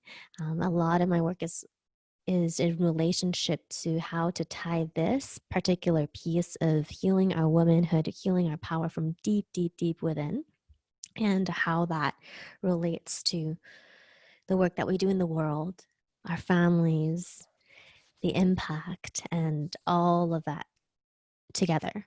So know that every piece of that, every piece of you and every piece of your flow matters. And that's the message I want to leave you with. And that your impact and your flow is going to matter so much. And it does matter. Your legacy is here. Thank you so much, Hani. We'll share more. Thank you. Such a pleasure. Thank you, Catherine, for doing this. Always a million oozles of acknowledgement for you. Thank you. So one woman said, I was able to drop in and thank you for the reminder to have gratitude for my cycle. Gratitude from all of us. We will now listen to an interview with Dr. Marni Sommer. She presently leads the Gender, Adolescent Transitions and Environment, GATE, GATE, program at Columbia University. GATE is focused on generating global humanitarian responses for integrating menstrual hygiene management and gender supportive solutions. You know, I've been trying to remember the exact moment. You're not the first person to ask, but and I'll go back to my team at some point. They're out of the office right now, so I can't ask. But essentially, we had a growing group of students who were working with us on period stuff, whether we were collecting menstrual stories from girls and other people menstruate across the US. And we started to do more projects with students. And it just started to feel like, and then we would be doing trainings overseas on menstruation related to some of our projects. And it just started to feel like we are this collective and we need a name. And so I do think it started with our Master of Public Health students, where we started to call them our period posse because they're sort of an extension of us. And we started to do little mini studies actually with some of them. So we came up with this name period posse, and then we thought, okay, well, we should get bags or some kind of, swag we can give out. So we printed up, I think it was also around this time, a little bit earlier, last spring, we were working, collaborating with a bunch of people on a global meeting we were gonna have in Geneva around how we're making global progress or not on monitoring and measuring menstruation in relation to sort of accomplishing the Sustainable Development Goals and in schools and so on. And people were really helping us. We had sort of a core group of organizers who we started to also call sort of part of the period posse. So we came up with this swag that said period posse on it, which we brought to that meeting in Geneva, and everybody got a bag. And then we started bringing them, you know, to our trainings and emergencies overseas. We gave them to all our students. And then when we decided to launch a webinar series, we thought, well, what should we call it? So there's the use of menstruation is so wide, you know, so many variations out there. And so one of them, not me, on my team said, well, why don't we call it the Period Posse Presents? And I thought, really? Like, is that going to work? But it was perfect because it's, you know, PP or PPP, however you say it. And I've now I get emails sometimes, or I do interviews with people who say, you know, can I be a member of the Period Posse? Or sort of a very close former mentor, now colleague of mine, who came to our Geneva meeting, sort of posted something on Facebook a few months ago. As a proud member of the Period Posse, I want to. So we've been doing, again, with one of our Period Posse members, a student who just graduated. It was his idea, not my idea, to do a study on the experience of trans masculine individuals around managing their periods. And we were very specific to, because it's more our area, the management of the knowledge, the information, the access to facilities, more so than sort of the embodiment. And we didn't get into clinical hormones and sort of all those issues, but we've been doing it. We're analyzing the data now. And it was a very small study. We just did it in New York, both with clinicians and service providers for the trans population, and then also with trans masculine individuals who we recruited. And really wonderful. I mean, I'm forever indebted to the student for suggesting we do it. I learned a ton, and it really, I was already sort of trying to be more inclusive in my own language. You know, you come from doing something one way for many years and, you know, need to evolve as you go. And really this past 9 months that we were doing it, we finished data collection, fortunately, before COVID happened, or right around then. But really it was super helpful just to know better how to talk about things, where the challenges may lie or not lie, not always things you expect. So that, yeah, so agree. And actually one of my favorite moments of the last 2 or 3 years was not in the US on that issue. I was in Nepal. They organized a Menstruation event. It was in December now it's a year and a half ago. And it was 350 advocates and social sort of engagement, you know, NGOs, advocates, mostly Nepali. The GIZ and other organizations had organized with the MHM working group in Nepal. And I think I spoke early in the morning, and then there was a panel after me, or 2 slots after me, where they were talking about, I don't remember what they were talking about, but in this huge room, and I had struggled with my slides, like, because when I work in some countries, they're not quite there yet in terms of inclusivity, and you want to be respectful of the culture and not get kicked out of the room, but you also, you know, so it's always this, where are they, what's appropriate, you know, you want to be sensitive. And so I had been struggling with my own slides and how inclusive to be. And then when I looked up Nepal, it talked about how they actually were much more advanced, perhaps, or more progressive than some other places. Advanced is the wrong word. And then when I landed the Nepali at Kathmandu in the airport, and you picked in your little landing card, your immigration card, it was female, male, or other for gender, or man, woman, other, I don't remember. So I thought, okay, I should be more inclusive in my talk. And then again, this panel after me, at some point, someone in the back of the room, literally in the back of a room of 350, 400 people, I'm looking at the screen, I couldn't even see that far back, stood up, bearded fellow, and said, what about those of us who menstruate, who people don't expect to menstruate? It's very hard for us to go shopping and buy products, and here in Kathmandu. And that was, I haven't had that happen in the US yet, you know? So it was really wonderful that there was that respect and safety and possibility. So yeah, so yes, we do need to be more inclusive in all ways, not just submitted an article yesterday, and probably we have a long road to go before, and if we manage to get published, but it was a content analysis of sanitary pad advertising just in the US over the last 10 years, just to see has it, not accusatory at all, just where were we? Because, it makes us all, I always show in my class sort of these advertisements I find from 15 years ago, not even like 50 years ago, and sort of, why are they all wearing white? And there's one with Serena Williams I always show, and the students always pick it out. Instead of saying periods or menstruation, I think it's from the 90s, it's Mother Nature's monthly gift. I don't think of it that way, and then, so anyways, it was really interesting to do this review and look at how it has or has not evolved. And I will say, to the credit, some of the companies really are evolving.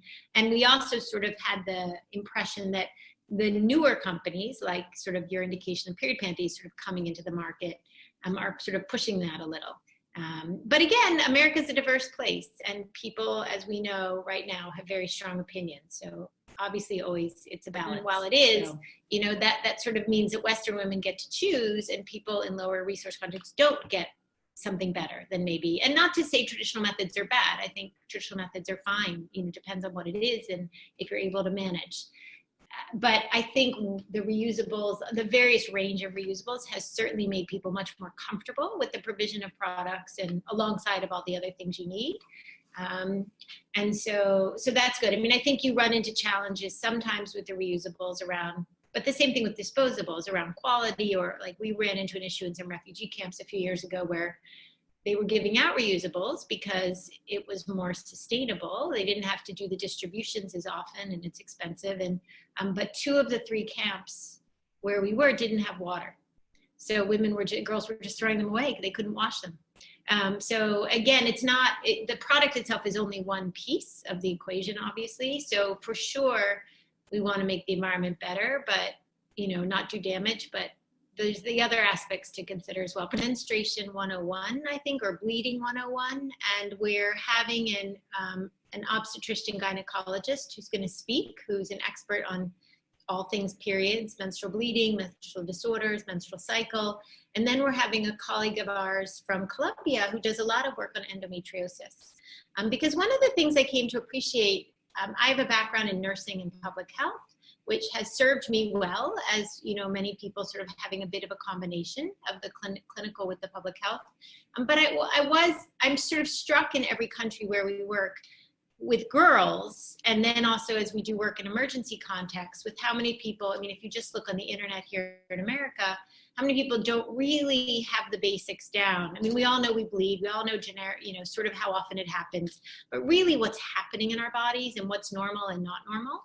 And it emerged again when we were in Geneva last year at this global measures meeting, where we had just the smartest people in the room working on sort of how do we better measure menstruation. And I had invited this this physician from Brown, who's the OB-GYN, who's going to speak, because I had met her at an NIH meeting on menstruation. And so I said, why don't you come? We need somebody who really understands clinical aspects as well. And whenever she would get up and talk, and people in that room know menstruation, they've been working on it for years, but whenever she would say anything around sort of, so this is the normal bleeding, the room was wrapped. And I thought, you know what, if this room of global experts is so interested in the details, not that they don't sort of know them, but then probably there's a much wider audience for just the basics, the 101. And then in terms of endometriosis, that seems really critical as well, because as we talk more and more just about sort of basic issues around menstruation, there's so much we don't talk about yet and is silent around, and not enough evidence, certainly not enough programming, or water sanitation facilities, or all the things you need around other types of bleeding, particularly ones that are very painful or involve very heavy bleeding, and people knowing what's, when to go seek care and to be sensitive to people's needs. So that's why that seemed like a good combination for the final webinar of the inaugural. This was their first 2-day symposium on menstruation, just menstruation.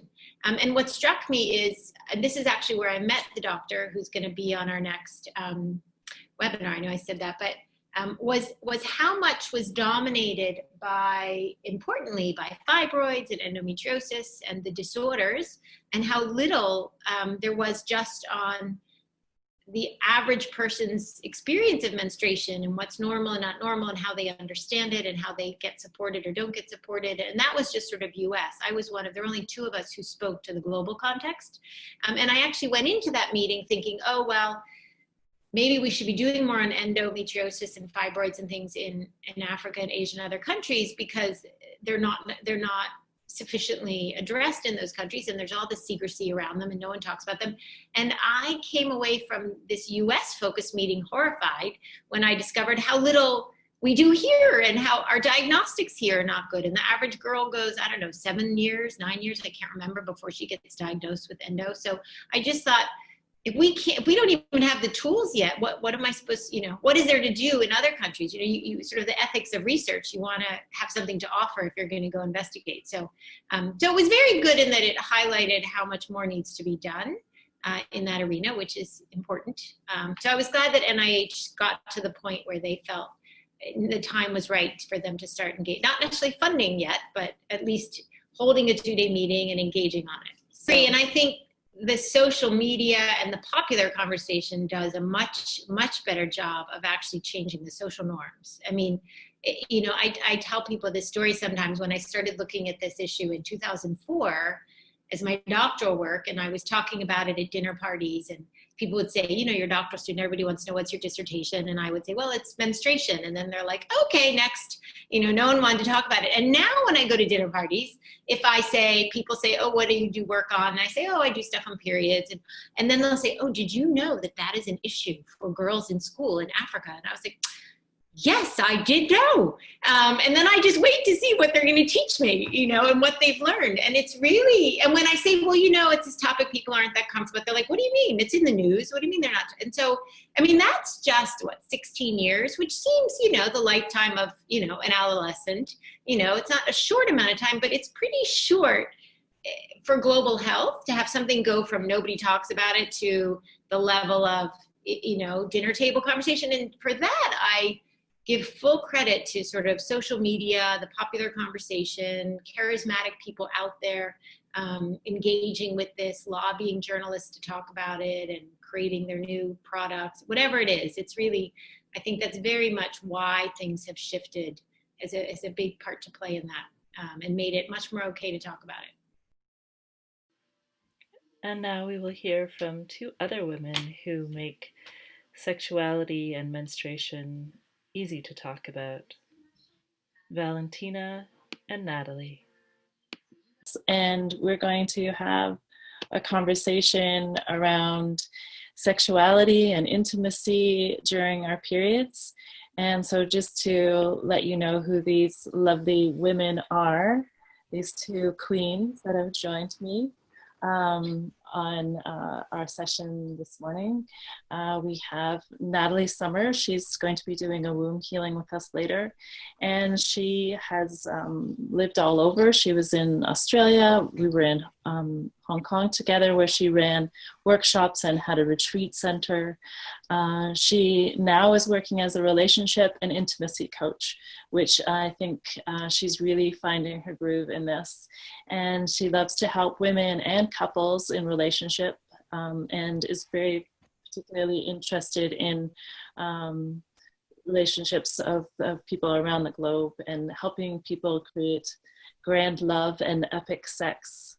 And then we have Valentina, and Valentina is a certified dating coach and sex and relationship expert. She is widely respected and listened to on South China Morning Post. She writes a sex column in Marie Claire. She's been on lots of podcasts, one that's right out of Hong Kong called Hong Kong Confidential, which is a lot of fun. And she also does lots of writing and workshops on topics like sexuality and desire, science of attraction, masturbation, ethical polyamory, infidelity, breakups, and so much more. And she's lived in Hong Kong for over 16 years. And in that way, she's really gotten insight into intercultural relationships. So welcome. To you 2. Let us just start by maybe introducing yourselves, just sharing with us to start what your passions are and where they come from, and just, you know, what's happening right now in your worlds with your work. So start with Nathalie. Well, thanks, Catherine. Thanks for having me and for creating this event again this year and doing it online so I can participate too. And yeah, well, I think you already introduced me quite well. And with the work that I do, and whoever's going to join after, you'll be getting a taste of womb healing as well, and in connection to your cycle or what we are here for today. So I'm very passionate as a women's transformational coach to help you to discover a deeper love of yourself, understanding of yourself, and especially with your feminine essence and your womb. And what has led me to do this work, obviously doing the work that I do, studied and becoming certified in what I do, and it transformed my life. And I guess for a long time, I had no idea the trauma that I was holding on to, because the stories I would be running around was like, well, just be strong, move on, let it go, you're fine.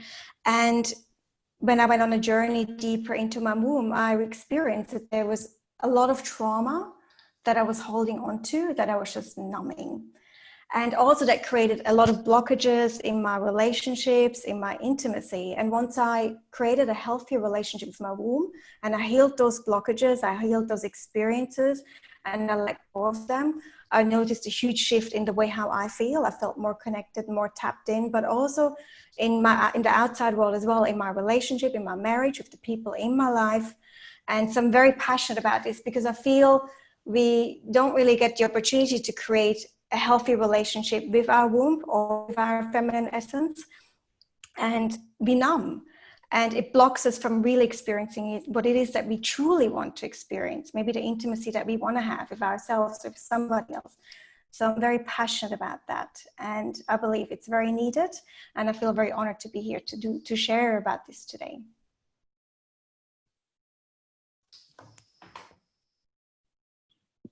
Valentina. Hi, everyone. Catherine already read the whole introduction, so I'm not going to go into any of that. Maybe what I would like to quickly add is the reason why I am so passionate about helping women discover what I call the inner queen. So as Nathalie was talking about femininity and being in touch with yourself, and what I heard her say is all about vulnerability and opening up, and Hani was talking about flow.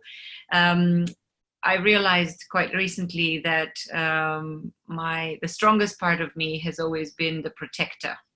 You know, the person, the version of me that always needed to take care of everyone, that needed to be strong.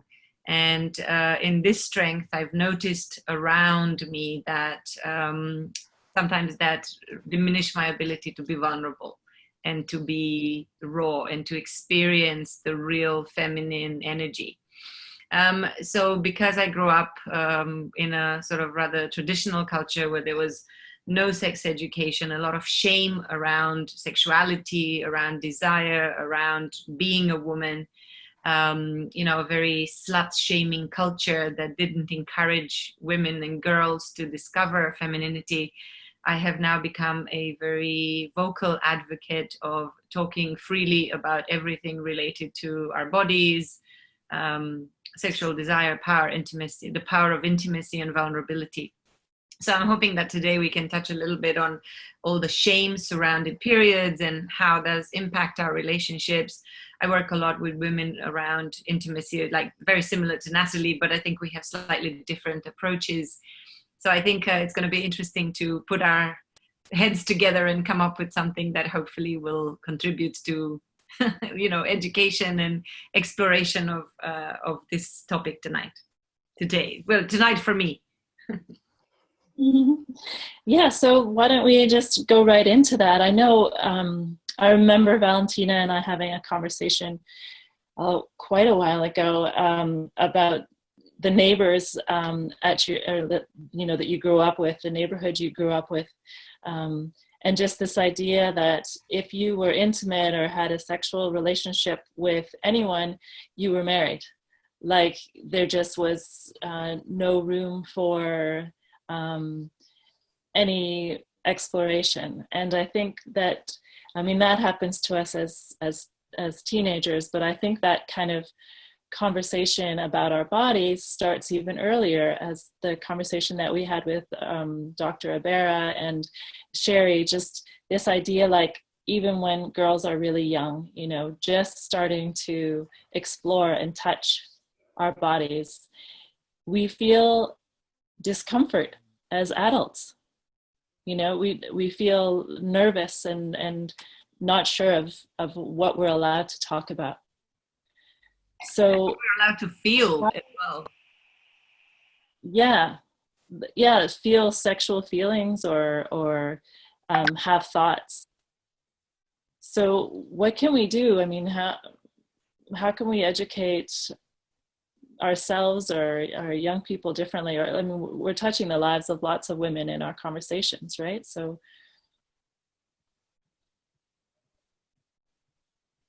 Nathalie?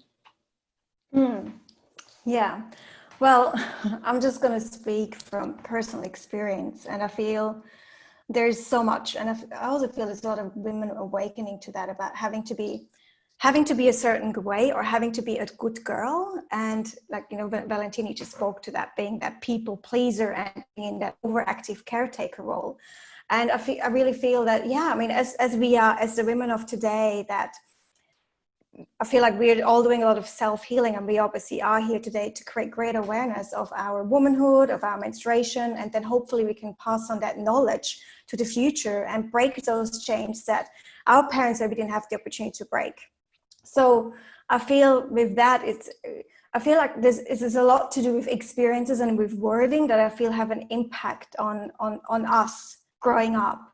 And you know, I feel shame is obviously a big impact that we all have, and especially Valentina, like you just spoke to it as well, or Catherine just explained, growing up. So yeah, I feel that talking about it, and even though maybe you might feel uncomfortable yourself, but knowing that you can pass on something to your child, that she won't maybe need to feel shame when it comes to menstruation or when it comes to having sex, but also letting her know like what is safe, what feels good for her, and also where are the boundaries and limits with that too. I feel like it just comes down to talking about it and opening up that conversation, and not with, I feel that we all live within a lot of limits because we have to be the good girl and we shouldn't do this and we shouldn't do X, Y, and Z. But I feel like, yeah, just opening up the conversation and helping children to also discover what the boundaries are, but also to learn to feel comfortable in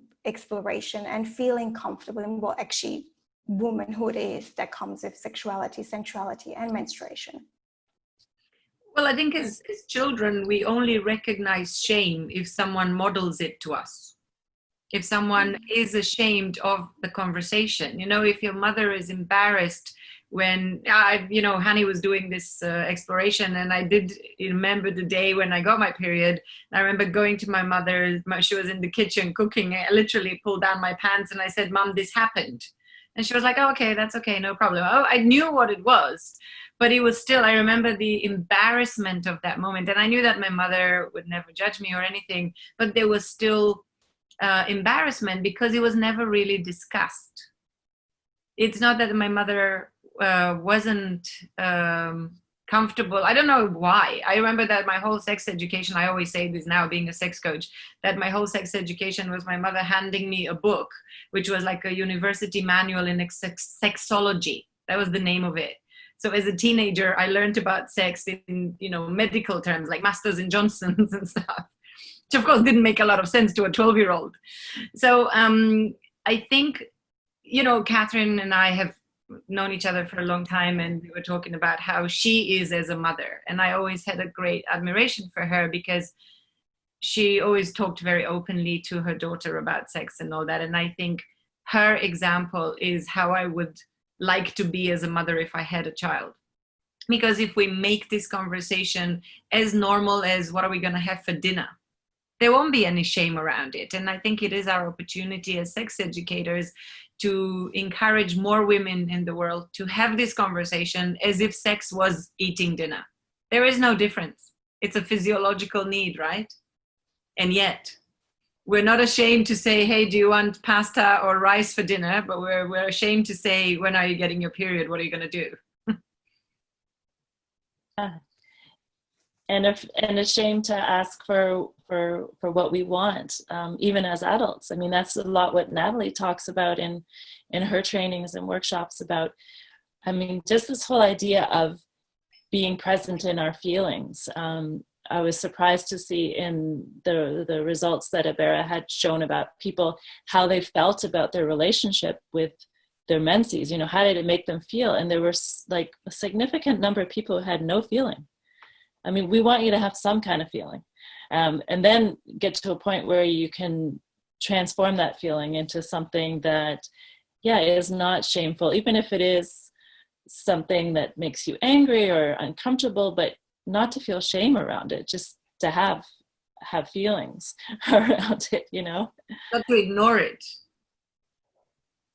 Yeah, not to ignore it. And that's, I mean, we talk about shame in ourselves, but you're right. The shaming comes because we've seen it, and we've seen someone else enact it. And we are not only seeing it in our families, we're seeing it in society and in culture and the conversations that we have. I mean, sometimes I'm quite shocked by how, you know, inappropriate people are in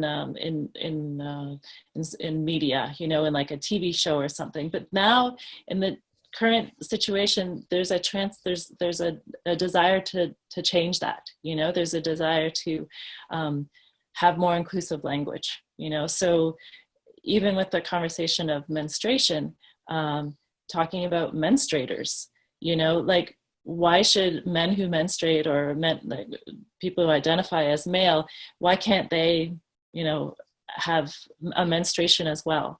And this, you know, I know I'm saying a lot, but then also just, you know, this idea of just embodying ourselves and experiencing what we want, you know. And this idea of the feminine, we think the feminine, and we desire the feminine to be this flow and to be this this interaction and this easiness. But really, a lot of what our feminine has demanded of us is to be the protector, you know, to be the one who's behind the scenes, but doing all the work, you know, like being the caregiver, being there for everyone else. But truly, to embody the flow in the feminine is to allow the self to be cared for, to allow the self to receive, you know, and to feel and to be in that presence of self. And for most women, that is much harder than giving.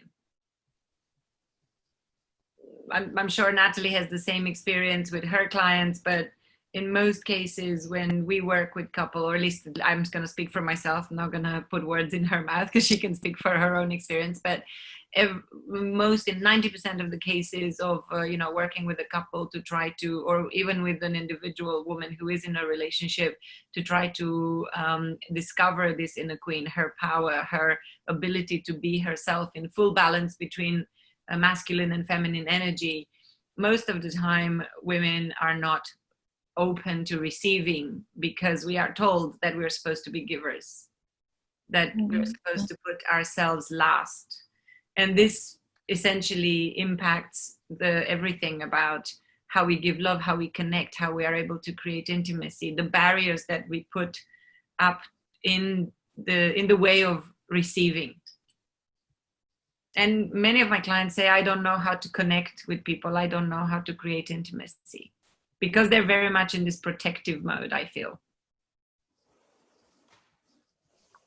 No.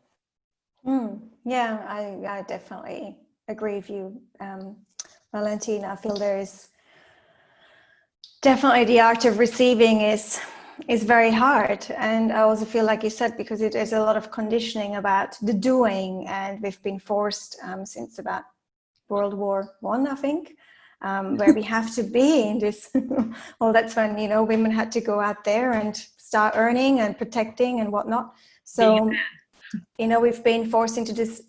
Well, now we have to do, so we have to take care of the family, but we also have to go into survival mode. We also have to go and make sure that our city or town stays safe. And now we have to go and also maybe make sure we earn some money. So we've been forced into this, I like to call it the unhealthy masculine, because I believe the healthy masculine is actually beautiful, because the healthy masculine allows you to experience the healthy feminine, where she can be nurturing, she can self-nurture, she can nurture others, but most importantly herself. So I do believe that it's because of history, what's happened, we just lost touch with that, and we haven't experienced the art of receiving because we're so used to playing so many different roles. And there is obviously that, and then there's what we've been brought up in with our family. Then we've also maybe felt that, goes back to being the good girl or being the caretaker, where I feel like, okay, well, if I do X, Y, and Z, then I will receive love. Or, if maybe in a relationship, if I go and do this and I do that from a partner, then hopefully I'll be able to receive something in return. Maybe I might receive a hug or intimacy, or maybe some words of affection, or maybe they will do something back. So yeah, there's a lot of conditioning around that, which I feel it's almost like it blocks us from receiving what we deeply want, because we're so stuck in our roles of having to be something or doing so many things that even though we might crave it so much, but it just blocks us from actually receiving and opening up to that. And that's true at emotional level, so blocking us from achieving true emotional opening and intimacy, but it also translates into physical intimacy, into the fact that so many women are focused on giving pleasure and putting their own pleasure last, the whole orgasm gap, the whole pleasure gap, and the fact that a lot of women they don't believe they can have an orgasm, and they believe that sex is all about giving the partner orgasm. So again, going through the chore of having sex, because it's what you do, what you're supposed to do as a wife, as a partner. And not to mention, when I had actually a session with a client this morning who told me the first time she had sex with her husband, who was a virgin, he thought it was yucky and disgusting, and how was she going to feel? And I'm not even talking about sex on period, I'm talking about sex period, just regular sex. So the moment he experienced her vagina for the first time, he was like, oh, that's gross.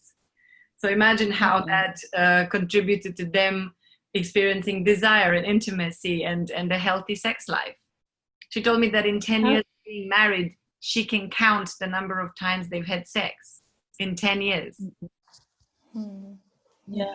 To me, that is this idea of we're so blocked from experiencing giving and receiving that it's affecting everything we do.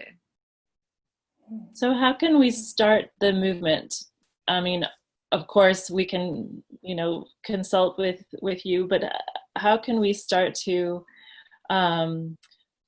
surrender and start to, be open? What are some practices that we can implement in our own daily lives?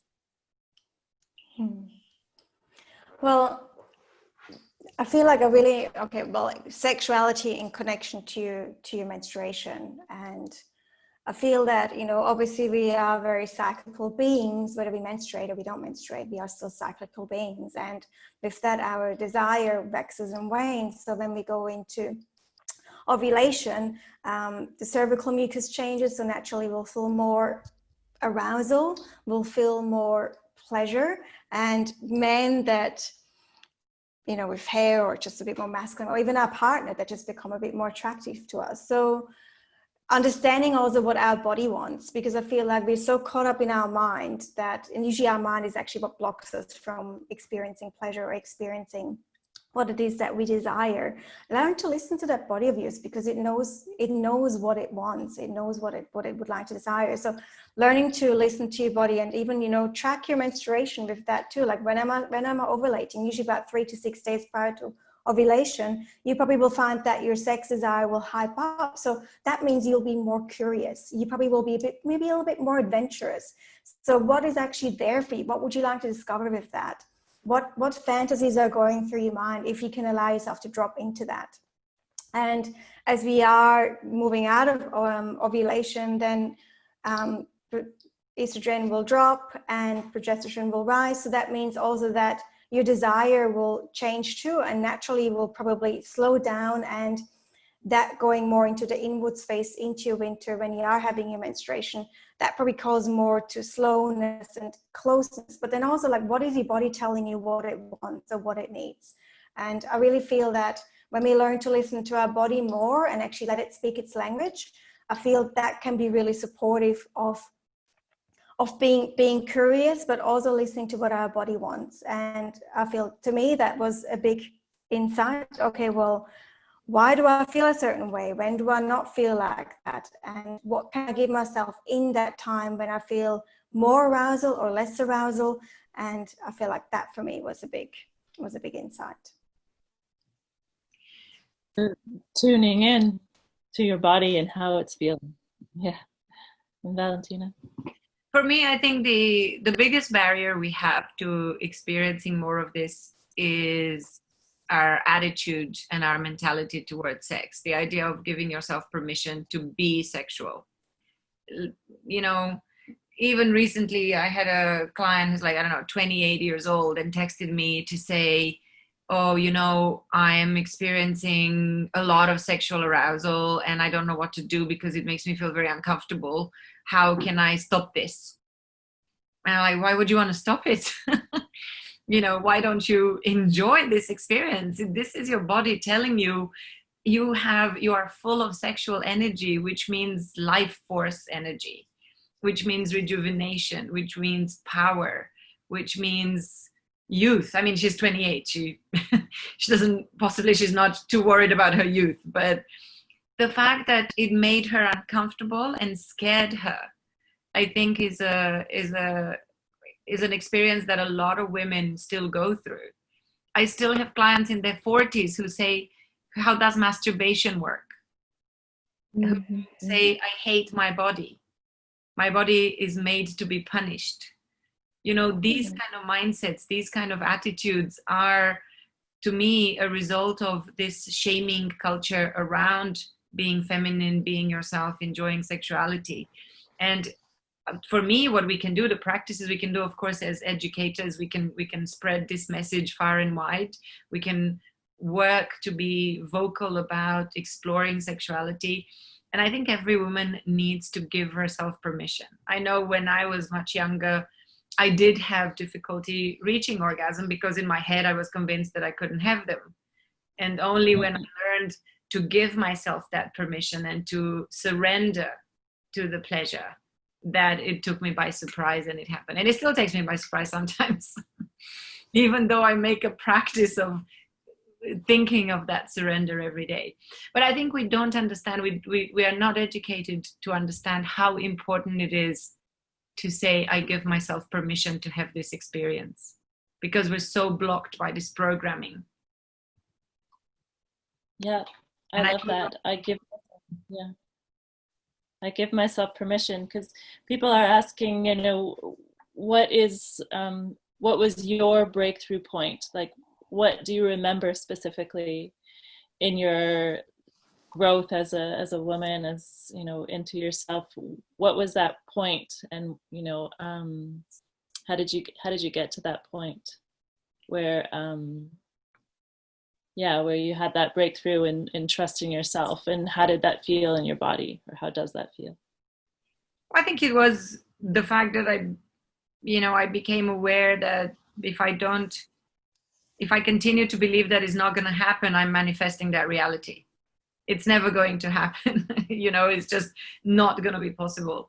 And one day I thought, okay, you know what, I'm just going to see what happens without judgment, you know, going into the experience without judgment, without thinking it's going to happen, it's not going to happen, without expectation, just saying, okay, well, let's do this and see what goes on. And then, of course, it happened. And that first experience was just mind-blowing. You remember the first experience of it? Of course. I will probably never forget that experience.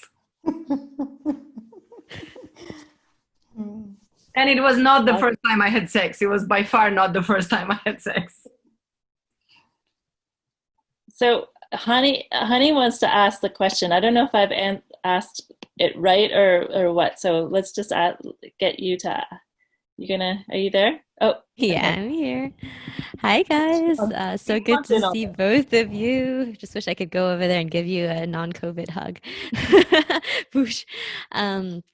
I love what you shared about the surrendering with no judgment, no expectation. And what you've shared so far, both of you, has just been so juicy. I just want to like dive into it deeper.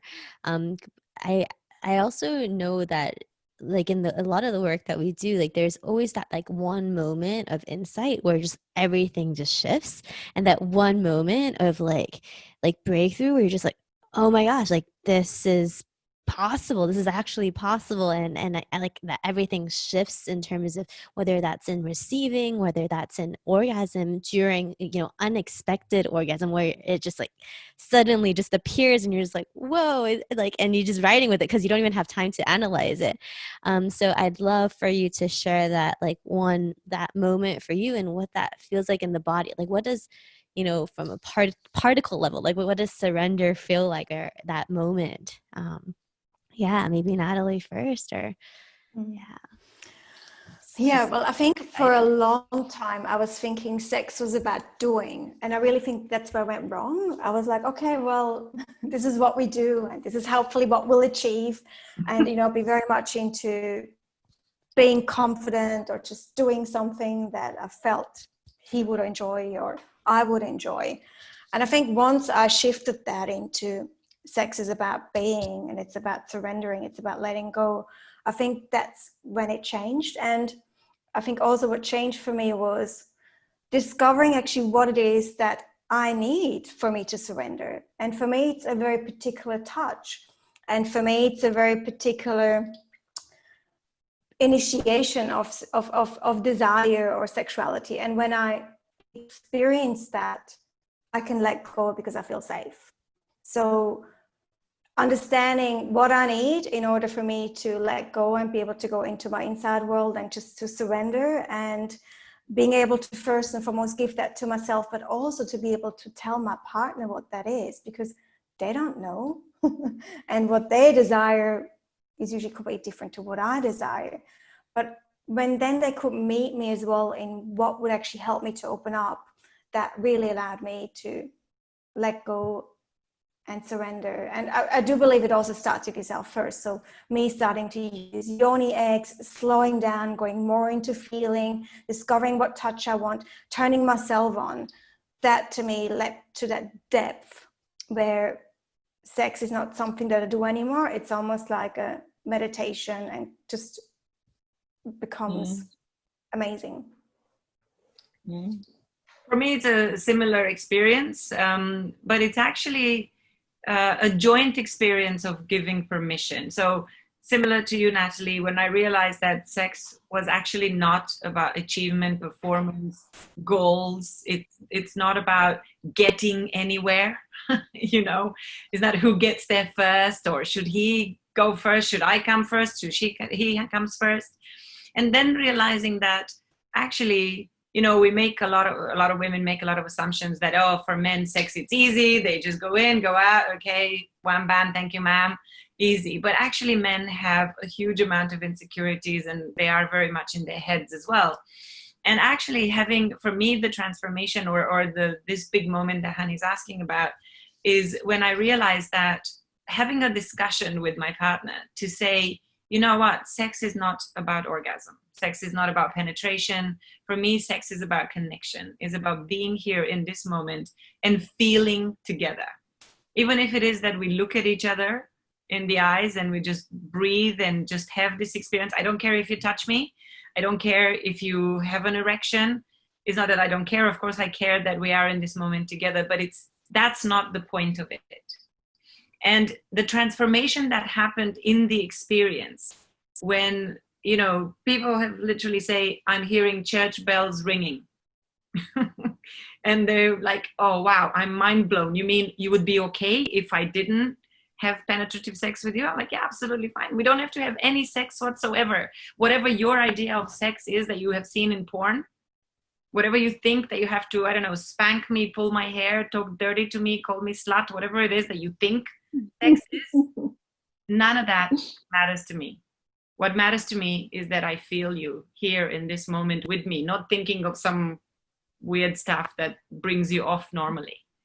And that has been hugely liberating, not just for me, but also for the partners. Yeah.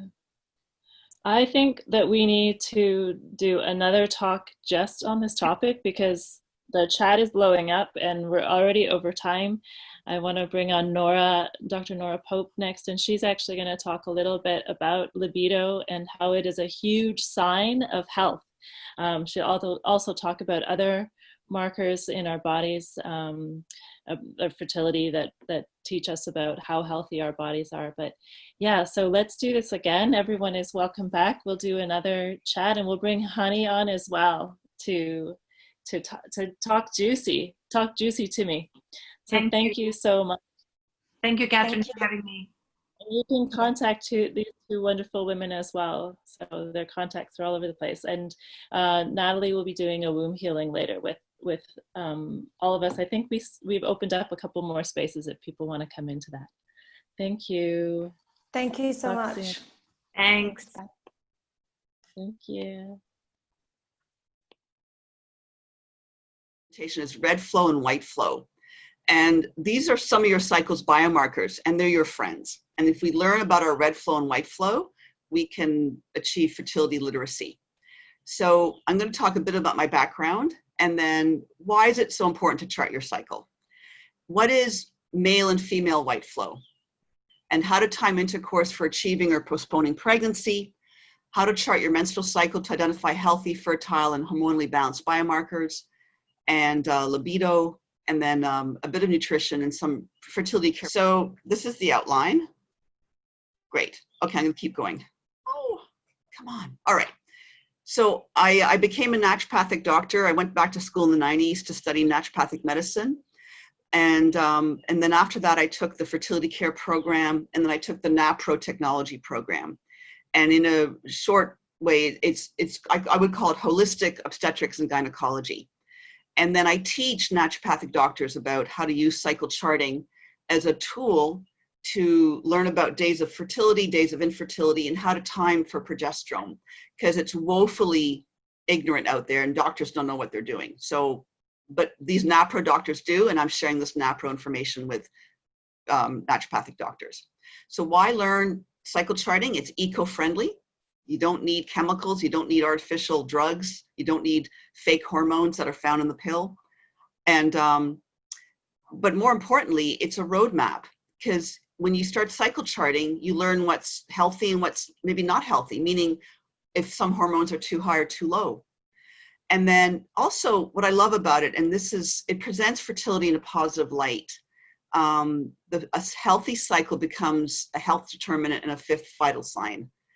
Because, and that's was acknowledged by the American Society of Obstetrics and Gynecologists about 3 years ago.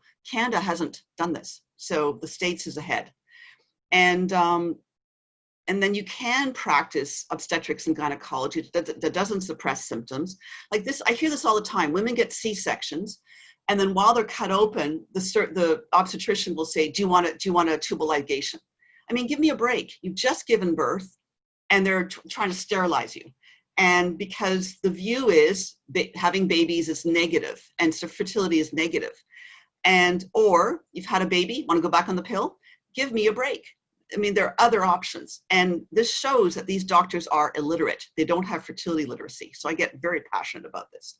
So charting helps achieve fertility literacy. So you can either achieve or postpone pregnancy. More importantly, it can help you properly time blood tests and ultrasounds to really monitor pregnancy accurately. And then due dates. This is so important. Some women have a 40-day cycle, but oh no, everyone ovulates on day 14. So pregnancy happened, day 1 of your cycle, 14 days before that. That's when the pregnancy starts. No, the pregnancy happens on the conception date, which is 7 days after she ovulates. So that could be around cycle day 30, if she has a 40-day cycle. So they're timing the pregnancy off by 30 days. That's very significant because they'll want to induce, and induction is very violent to the baby and the mother. So cycle charting can do all kinds of things. Also, women are tested for group B strep. If they have it, they're put on an IV during labor for antibiotics. It's very invasive and it's very stressful. It's hard to have a natural childbirth. Well, with charting, you can flag group B strep infection. And these infections can cause a miscarriage. So you can track this earlier on in the pregnancy and prevent a miscarriage and treat the group B strep much earlier.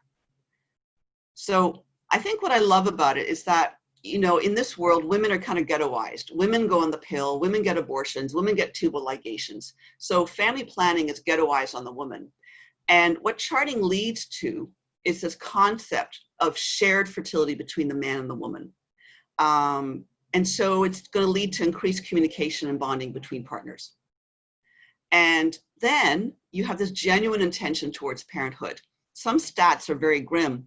50% of pregnancies are unplanned. Give me a break. So it's all about illiteracy. So I'm losing patience, as you can see, in my cranky old age. And then this is where libido comes in. Sexual intimacy is really fleshed out in a multidimensional way because, believe it or not, women are not fertile every day, but libido can happen at any time of the month. And so you can be intimate every day. And whether you choose to achieve or postpone a pregnancy is really up to the couple, but you can be sexy every day. And sex, someone was mentioning earlier that sex is not just about vaginas and penises and penetration. Spice, or sexuality, which is spiritual, physical, intellectual, communicative, and emotional, it becomes multidimensional. And talking to someone can be sexy. Just holding someone can be sexy. Phoning someone can be sexy. Communicating is sexy. And spice or sex takes on layers and layers and layers and becomes less, you know, reductionist. And what I love about charting is this is what I've noticed I was a naturopathic doctor for about 20 years. When women go on the pill, you know, you have this fertile couple who want to temporarily sterilize the woman. So the woman can become a sex object because they can have sex on demand. Why not? You're not going to get pregnant. Let's have sex whenever the man wants. And ironically, the pill can lower libido in some women. And then 20 years later, the woman goes on the pill, you know, her parents are freaking out. She's going to get pregnant, put her on the pill. It's 15. 20 years later, she's 35. They're trying to start a family. And all of a sudden, the man becomes a sex object. Come on, honey, this is my fertile day. Come on, let's have sex now.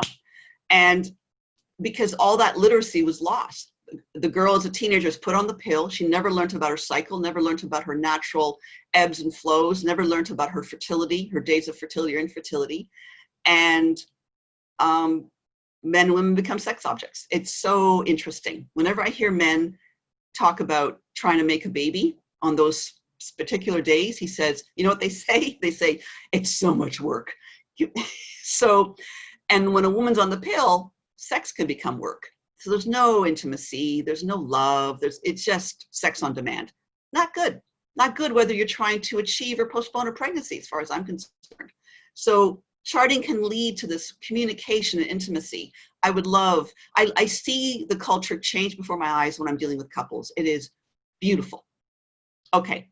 And with these couples, if they do decide to start a family, very low divorce rate because they have good communication. Hardest thing in a marriage, I would say, or partnership. Okay.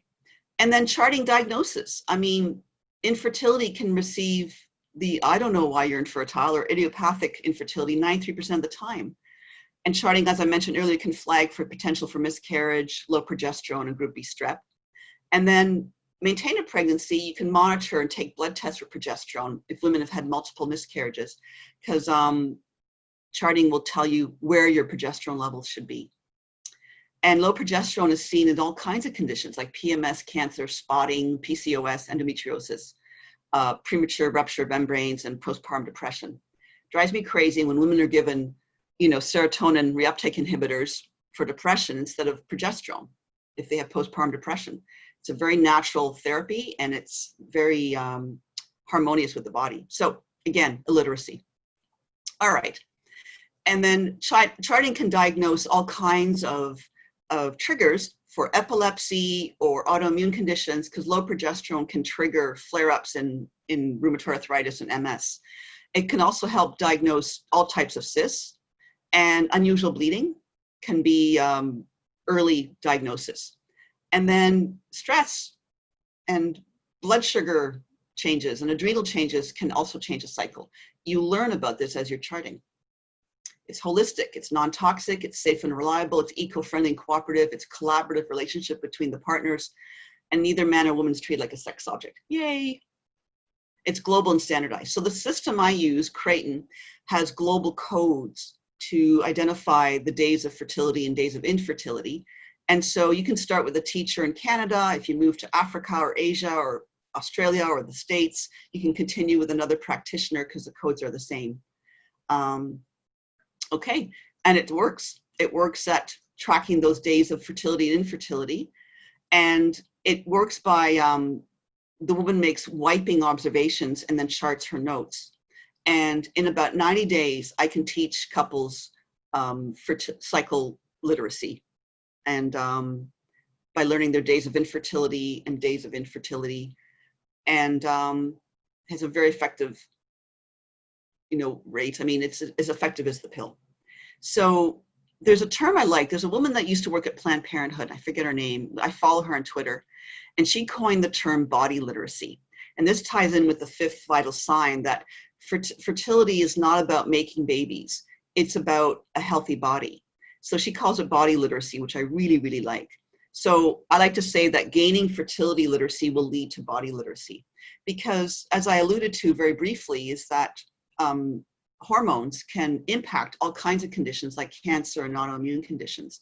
So it's a real tool for not only for yourself, but for doctors and practitioners you can work with to get the best healthcare possible. Okay, the basics. Why do women go on the pill? Why are they forced to go on the pill? Is because men are always fertile. So the inventors of the pill were men.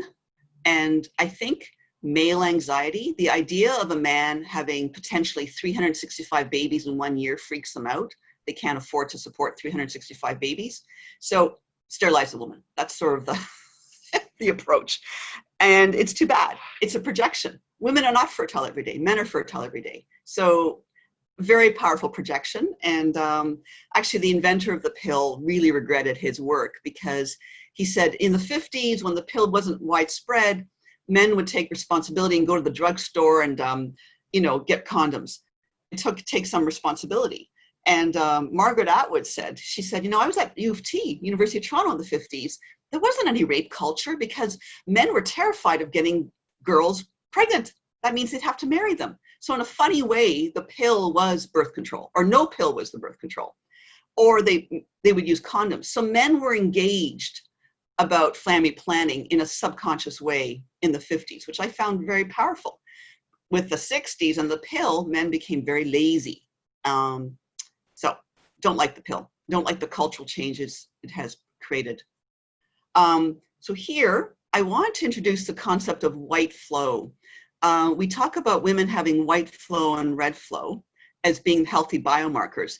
And why I'm introducing the concept of man's white flow or seminal fluid is that I want to help bridge the gap that women find themselves in. Women are ghettoized, as I mentioned. I want to help get men involved in the family planning process. So, and by getting involved, you won't need these more disruptive alternatives that I mentioned earlier, like the pill. So basically from puberty until death, healthy men are fertile every day. And white flow is seminal fluid. And what I'm trying to do is create media-friendly language. I put this on Twitter. Seminal fluid is white flow. They took it down. They took it down for about an hour and then they put it back up. So they get very jittery. The media is very jittery about talking about body fluids.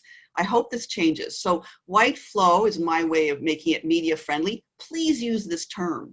Please insert this term whenever you feel it's appropriate in your work. But white flow, it's seminal fluid. Seminal fluid is so important because it's rich in sugars and minerals, and it's alkaline, very important. And this can lengthen the lifespan of sperm. Sperm can live in white flow for up to 5 or 7 days. So hold on to that little detail. Okay, now women are for the most time infertile.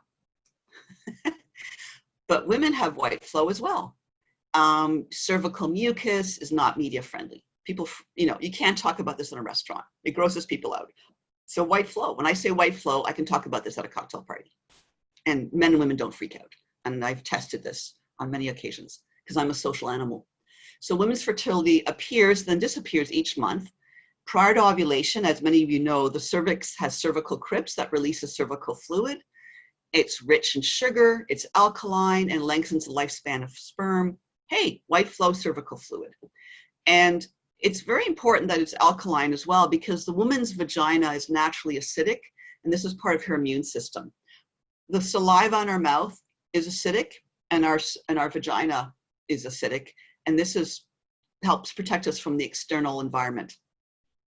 Okay, now why the natural regulation of fertility has been such a challenge for adults? It's that there is healthy variation with the cycle, and I think this intimidates people. Catherine, you put up a slide on Instagram that I really liked, and I think it was Germaine Greer who said, that is the role of being an adult, is to naturally regulate your fertility. Thank you, Germaine Greer. She's absolutely right. It's part of being a grown-up. So just because a woman's cycle has variability, don't get discouraged. Healthy cycles will vary anywhere from 21 to 40 days in length. And the reason for this is that before ovulation, it can be variable for all kinds of reasons. But after ovulation, it's quite stable. It's quite stable. And that's the role of progesterone. Progesterone is, very nurturing. It builds the nest. The variable part is estrogen. Estrogen hatches the egg. So, and with the charts I'm going to show you in a few minutes, you'll see what I'm talking about. So here, this is from Justice. This woman trained with Creighton as well. And it just shows that a short cycle will have few numbers of days before ovulation, fewer numbers. Average cycle will have roughly 14 before ovulation and roughly 14 after ovulation. And then a long cycle will have more than 14 days before ovulation. So that's a very quick way of talking about variation. And I just, mention the numbers here, but what's important is that from cycle to cycle, a healthy biomarker is a consistent number of white flow days or cervical fluid days. And then there's a consistent number of post-ovulatory days, ranging from 10 to 16 days, averaging about 13 days, plus or minus 3 days. It's quite consistent when you start charting. That's why I say 90 days, in about 3 cycles, you're going to start seeing these patterns of your biomarkers emerge, and you're going to gain that knowledge. So I talk about the ovarian event or the ovarian cycle because this sort of, lunges all the hormones. Every month we have one dominant follicle that will grow. Ideally 2.2 is an important biomarker on ultrasound. This leads to peak levels of blood estrogen. That's your peak day. Peak day is not ovulation, peak day is peak estrogen. And then it'll drop abruptly. That estrogen drop triggers LH, and then it'll help the follicle rupture and release the egg or the ovum. And the LH will yellow the shell of the follicle, and that shell of the follicle will produce progesterone. So here I like this picture. So basically, follicle grows, FSH will stimulate its growth. Estrogen is cocky, and then boom, it drops, and LH will hatch it, and then progesterone gets yellowed, and it'll start producing progesterone. Okay, so it only occurs once in each cycle. If you have fraternal twins, you're releasing an egg from each ovary, but typically you release one egg, and that egg only lives 12 to 24 hours if not fertilized. So how is it they're all born? Because I don't think our parents had bullseye sex. I think they had sex more than once. I'm just going to assume. But the egg only lives 12 to 24 hours. So that's where white flow comes in. Very, very important. Because sperm needs that seminal fluid and cervical fluid to survive. So it needs seminal fluid to survive inside the man's body, and it needs cervical fluid to survive in the woman's body. So without this fluid, sperm will get killed by the acidic hydrogen peroxide in the vagina in minutes. But sperm in the presence of white flow can live for days, sometimes up to 7 days, but the average is 3 to 5 days. And the woman's cervical fluid appears right prior to ovulation, which is stimulated by the rising blood estrogen. And that's basically what I mentioned earlier, the peak days. And here's a chart here. So white flow, white flow, white flow, white flow, white flow, white flow, and then boom, a drop in estrogen, you're going to have a dry day. And then ovulation occurs, and then progesterone, progesterone, progesterone is very drying. And just by wiping, you're going to notice a noticeable difference between the fertile days and the infertile days. So the last day of sperm-friendly cervical fluid or white flow is the peak day. And it's a retrospective observation because the next day is very dry. So the day before was your peak day. And you put P on your chart that I'm going to show. So that first dry day is peak +1. And you're fertile from peak +1, 2, and 3 because the cervix is still open. And also the vagina is still alkaline because the white flow is sticky. So your internal environment is still alkaline. So sperm can live for several days. But it's an obvious change in sensation. You know, when I teach people, when I taught people how to chart, I would say, you know, close your eyes. Here in this picture, it just shows the difference between the slippery white flow, which is estrogen driven, and it comes from the top of the cervix. This is clinically relevant because that alkaline mucus coats the entire vagina, and that way the sperm will live. And then the G-type mucus is more lower, and it acts like a mucus plug after the cervix is closed. So it's a natural, you know, barrier. So to achieve pregnancy, the days of shared fertility are the days of the woman's white flow, plus the peak day, plus 3 days. And then days of bleeding. I'm going to show in the chart, but during your period, you're fertile. Because let's say you have a short cycle, that blood can keep sperm alive for 5 to 7 days because blood is relatively alkaline compared to, I mean, an acidic vagina is about pH 4 or 5, and blood is pH 7.3 actually. So Carole King, you know, says in her biography that she got pregnant and she only had sex during her period. And so definitely those are fertile days, especially if you have a short cycle. So pregnancy can occur with any genital contact on days of fertility, even without penetration or ejaculation. Because when a man is aroused and has an erection, it's naked to the human eye, but he's got seminal fluid on his penis already.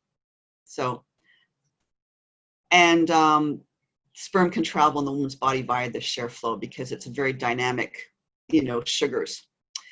If you want to postpone pregnancy, the days of shared infertility are dry days prior to the peak, but you only have sex at the end of the day, and then peak +4 onwards, any time of day. On days of shared fertility, that's when you have, anyway, sorry. And on days of shared fertility, genital contact will not result in pregnancy. So, and I say shared fertility because the woman doesn't have to go on the pill every day. And the man doesn't have to wear a condom every day because the woman's not fertile every day. You see what I'm saying? So these are days of shared infertility, and you can postpone pregnancy this way. So just to review, those are the fertile days I've summarized there, and the infertile days I've summarized there. Okay, so how do you check for this fertile white flow? So you do wiping observations. You wipe from front to back. And you want to have your eyes closed. I recommend this because the acronym we use is SOFT, Sensation, Observation, Finger Test. So when you're wiping from front to back with your eyes closed, it's an experiential learning process where you're figuring out the sensation. So this is how I explain it. If you're just urinating and it's a day of infertility, like a dry day, the urine is wet, but it's going to drag because urine is quite acidic. So you're going to be wiping, even though you're wiping fluid, it's draggy. So that's a day of infertility. But when you start getting that white flow, when you wipe, it's speedy, it's slippery, it moves quickly, there's no drag. I encourage women to use their own words and develop their own vocabulary, eyes closed. Eyes closed. Don't chart, don't do a diary, don't overanalyze. What is the feeling with your eyes closed? Because when you cut off one sense, other senses pick up. So eyes closed. And then observe the tissue, observation, eyes open, what do you see? And then the last one is finger test. And you're basically stretching that mucus, because if it's stretchy, that's also a sign of fertility. And you're looking for color. If it's clear, it's also a sign of fertility. But for me, the most important sensation is slippery. And you could have what I call, no mucus whatsoever. Nothing comes up, the toilet paper, but it's very slippery. You're fertile. So for me, sensation is the most important. Fertility, slippery is the most important. And you check throughout the day, and then you chart at the end of the day. So basically, if you have that slippery, you put a white sticker with a little baby face on it. And then red is for bleeding, green is for dry. And then you manually put P1, 2, 3 for those days of fertility. And then when you've developed an experiential wording of your own, then I introduce the codes. And then you don't get confused with the codes. So in the beginning, use your own language. So here, this first cycle, the woman's using her own language. So here, H is a heavy flow, M is a medium flow, L is a light flow. So when you have a light flow, you start making those observations. And dry, dry, dry, dry. So days of infertility. And then look, the appearance of mucus from rising estrogen. And then boom, it stops. It's a big change. It goes from very lubricative to sticky. That's your peak day, 1, 2, 3. This is the woman's fertility window. So even though the egg is only alive 12 to 24 days, she's fertile for that week. And then boom, dry after that. So that's basically that's the first round. And then here, this is very, very important. This is where day 14 for ovulation doesn't always apply. It applies 13% of the time. Here, this woman's peak day, or estrogen peak day, was day 14. So yes, it would have been appropriate to test for progesterone on peak +7. Now here, this is the Carole King scenario. Short cycle.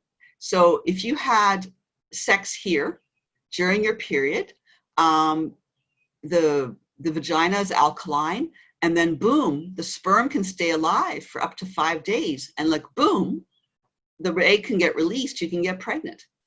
And then here, the cycle is slightly shorter. So you'd have to do your blood test for progesterone, peak +7, which is here. And then here, longer cycle, because estrogen was rising, falling, then finally you had a peak day and the follicle erupted. And this happens if you're traveling, if you have sleep disruption, basically your estrogen can stop and start and stop again. And then peak days here, so progesterone should be tested here, peak +7. Now observe, the post-peak days are quite stable. There's only a 2-day variation. Here, there's a lot of variation, but these are 3 healthy cycles. So you see, you start charting, you start gaining knowledge and power because you see your biomarkers. Okay, I have 4 or 5 days of red flow, 4 or 5 days of white flow, stable post-peak phase. Those are your biomarkers. So here I want to talk about libido. You would think in this somewhat sex-crazed world that there'd be more research on women's libido, and it's sorely lacking. But I'm going to give you the good news, and this is good news for men and women. You're not only horny, you don't have libido just when you're fertile. It doesn't, absolutely not. When they've studied women, I remember there was a study done in the 1950s or 60s in the UK on couples. When did women have libido?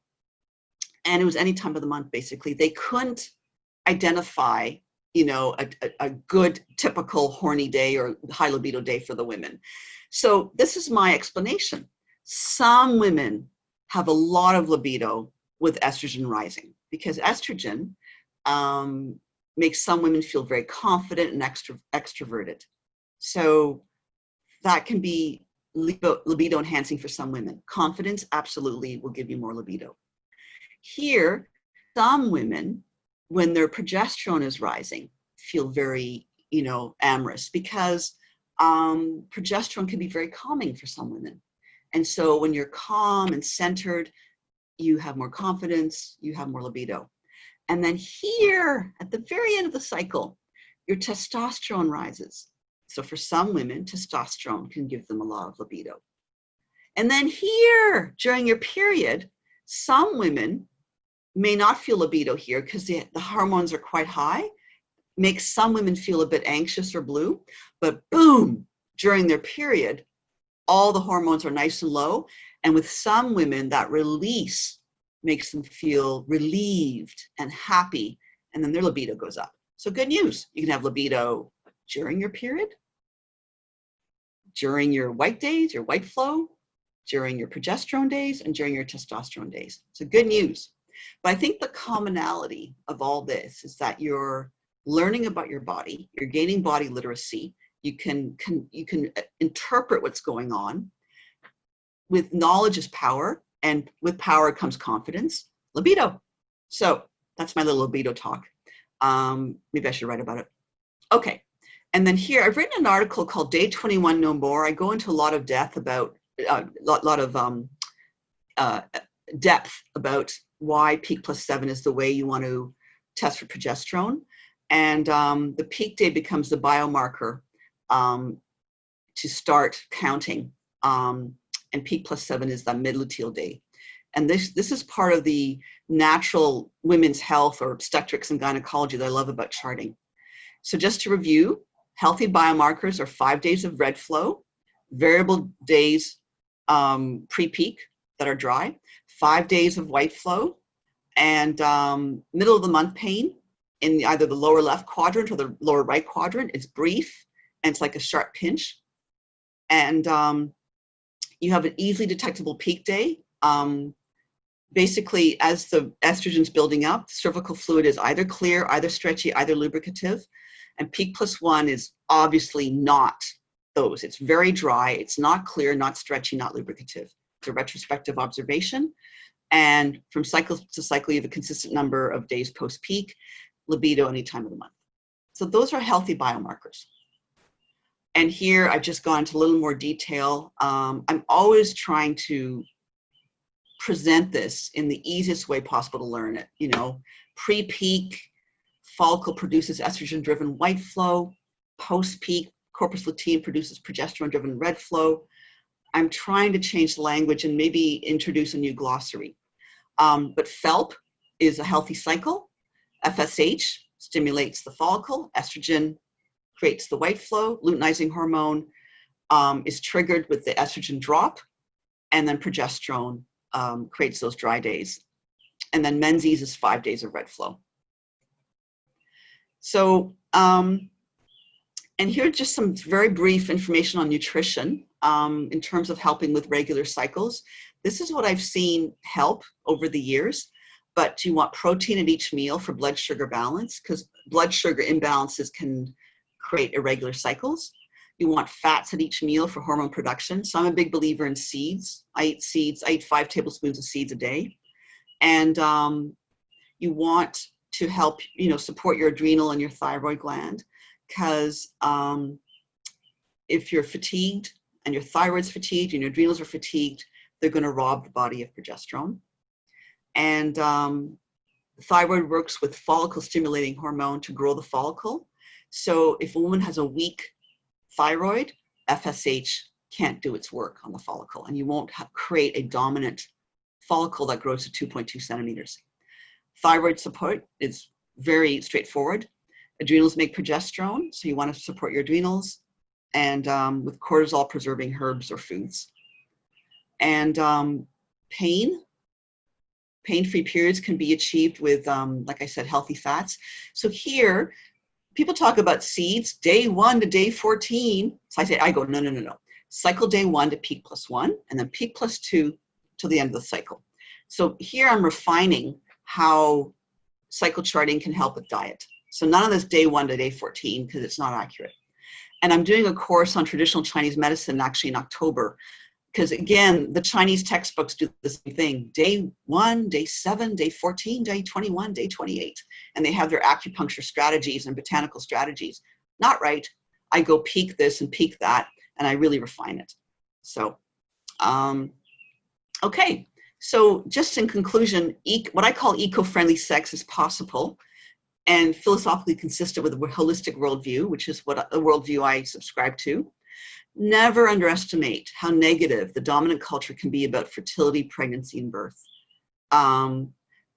You know, I come from a large family, and my entire childhood was this: 7 children. Oh, your poor mother.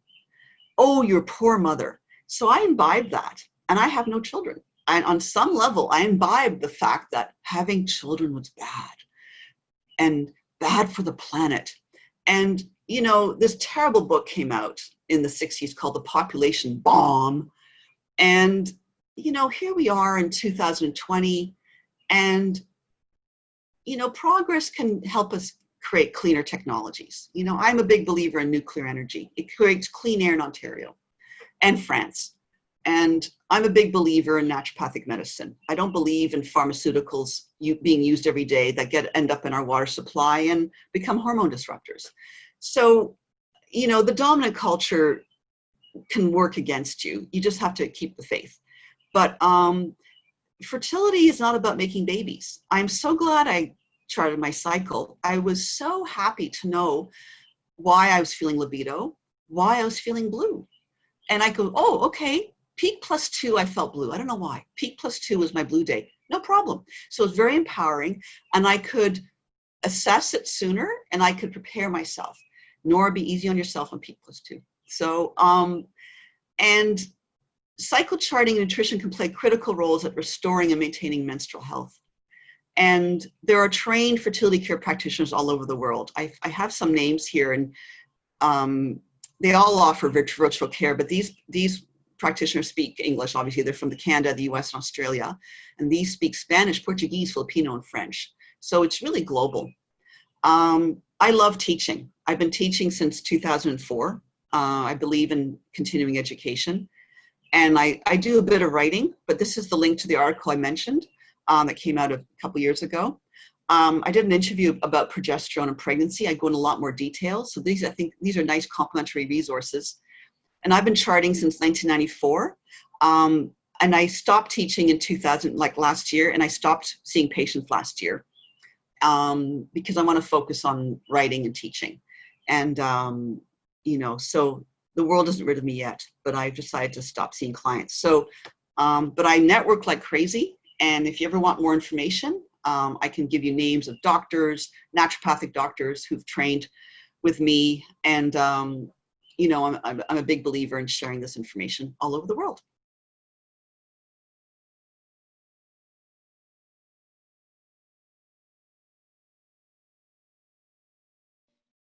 Vertical, we're going to really open up the hips. So coming onto both knees, taking it onto one knee in the proposal pose here. That's it. The key here is to have an anchor and a volume switch. So here, the anchor, we're anchoring down, is this back knee to the ground. And then sensing our belly, sensing our reproductive organs, our genitals, push the pubic bone forward and feel a squeeze around the genitals of the pelvic floor. That's the volume. We're going to turn up the volume by increasing your contraction of your pelvic floor muscles. As you do that, you can turn up the volume a little bit more by focusing on the pelvic floor attachment of your pubic bone and just pushing it forward gently. So you're tucking your tail under, adding power to the pelvis, sensing the hips. And this is a hip opener for the front hip flexor or front thigh. It can run all the way up into the belly, especially now if we raise the arm of the back leg up to the side. Go ahead and raise the arm up, that's it. And then just reaching up, pushing the pelvis forward. Let's create a side bend so that we can open up, bringing energy into this side of the body. Breathing. And then coming out of there and switching over to the other side. So just changing the knee in that proposal, tucking the pelvis, sensing the anchor of the knee first, then tucking the pelvis as part of the volume and engaging the pelvic floor so we're strong in our pelvis and around our legs. Raise the arm up to include a little bit more intensity in the front hip, belly, and of course in the sides, so slide bent across. Breathing fully into this side of the belly, into the side of the rib cage and lung. Breathing. Really feel the breath. Feel peacefulness around the muscles of the face. Okay, good. And then coming back onto your knees, I just want you to move sensually or freely, fluidly through the space so that we can just get into the neck and the shoulders, a little bit like we did on the floor. But here, maybe having some music on in the background, and just feel the spiraling tendrils of the arms, maybe contact of the body, a little bit of touch, as you just move freely through the space. And then let's just finish up our practice with one downward dog. So we have the heels pushing down, the blood flow to the brain, re-energizing all the organs, and then to complete our session, let's go back into child's pose, this time with the arms by the sides of the body. With the arms by the side of the body, we can just drop the head, coil inwards round our navel, that potent sacral point, opening the sacral bones and relaxing.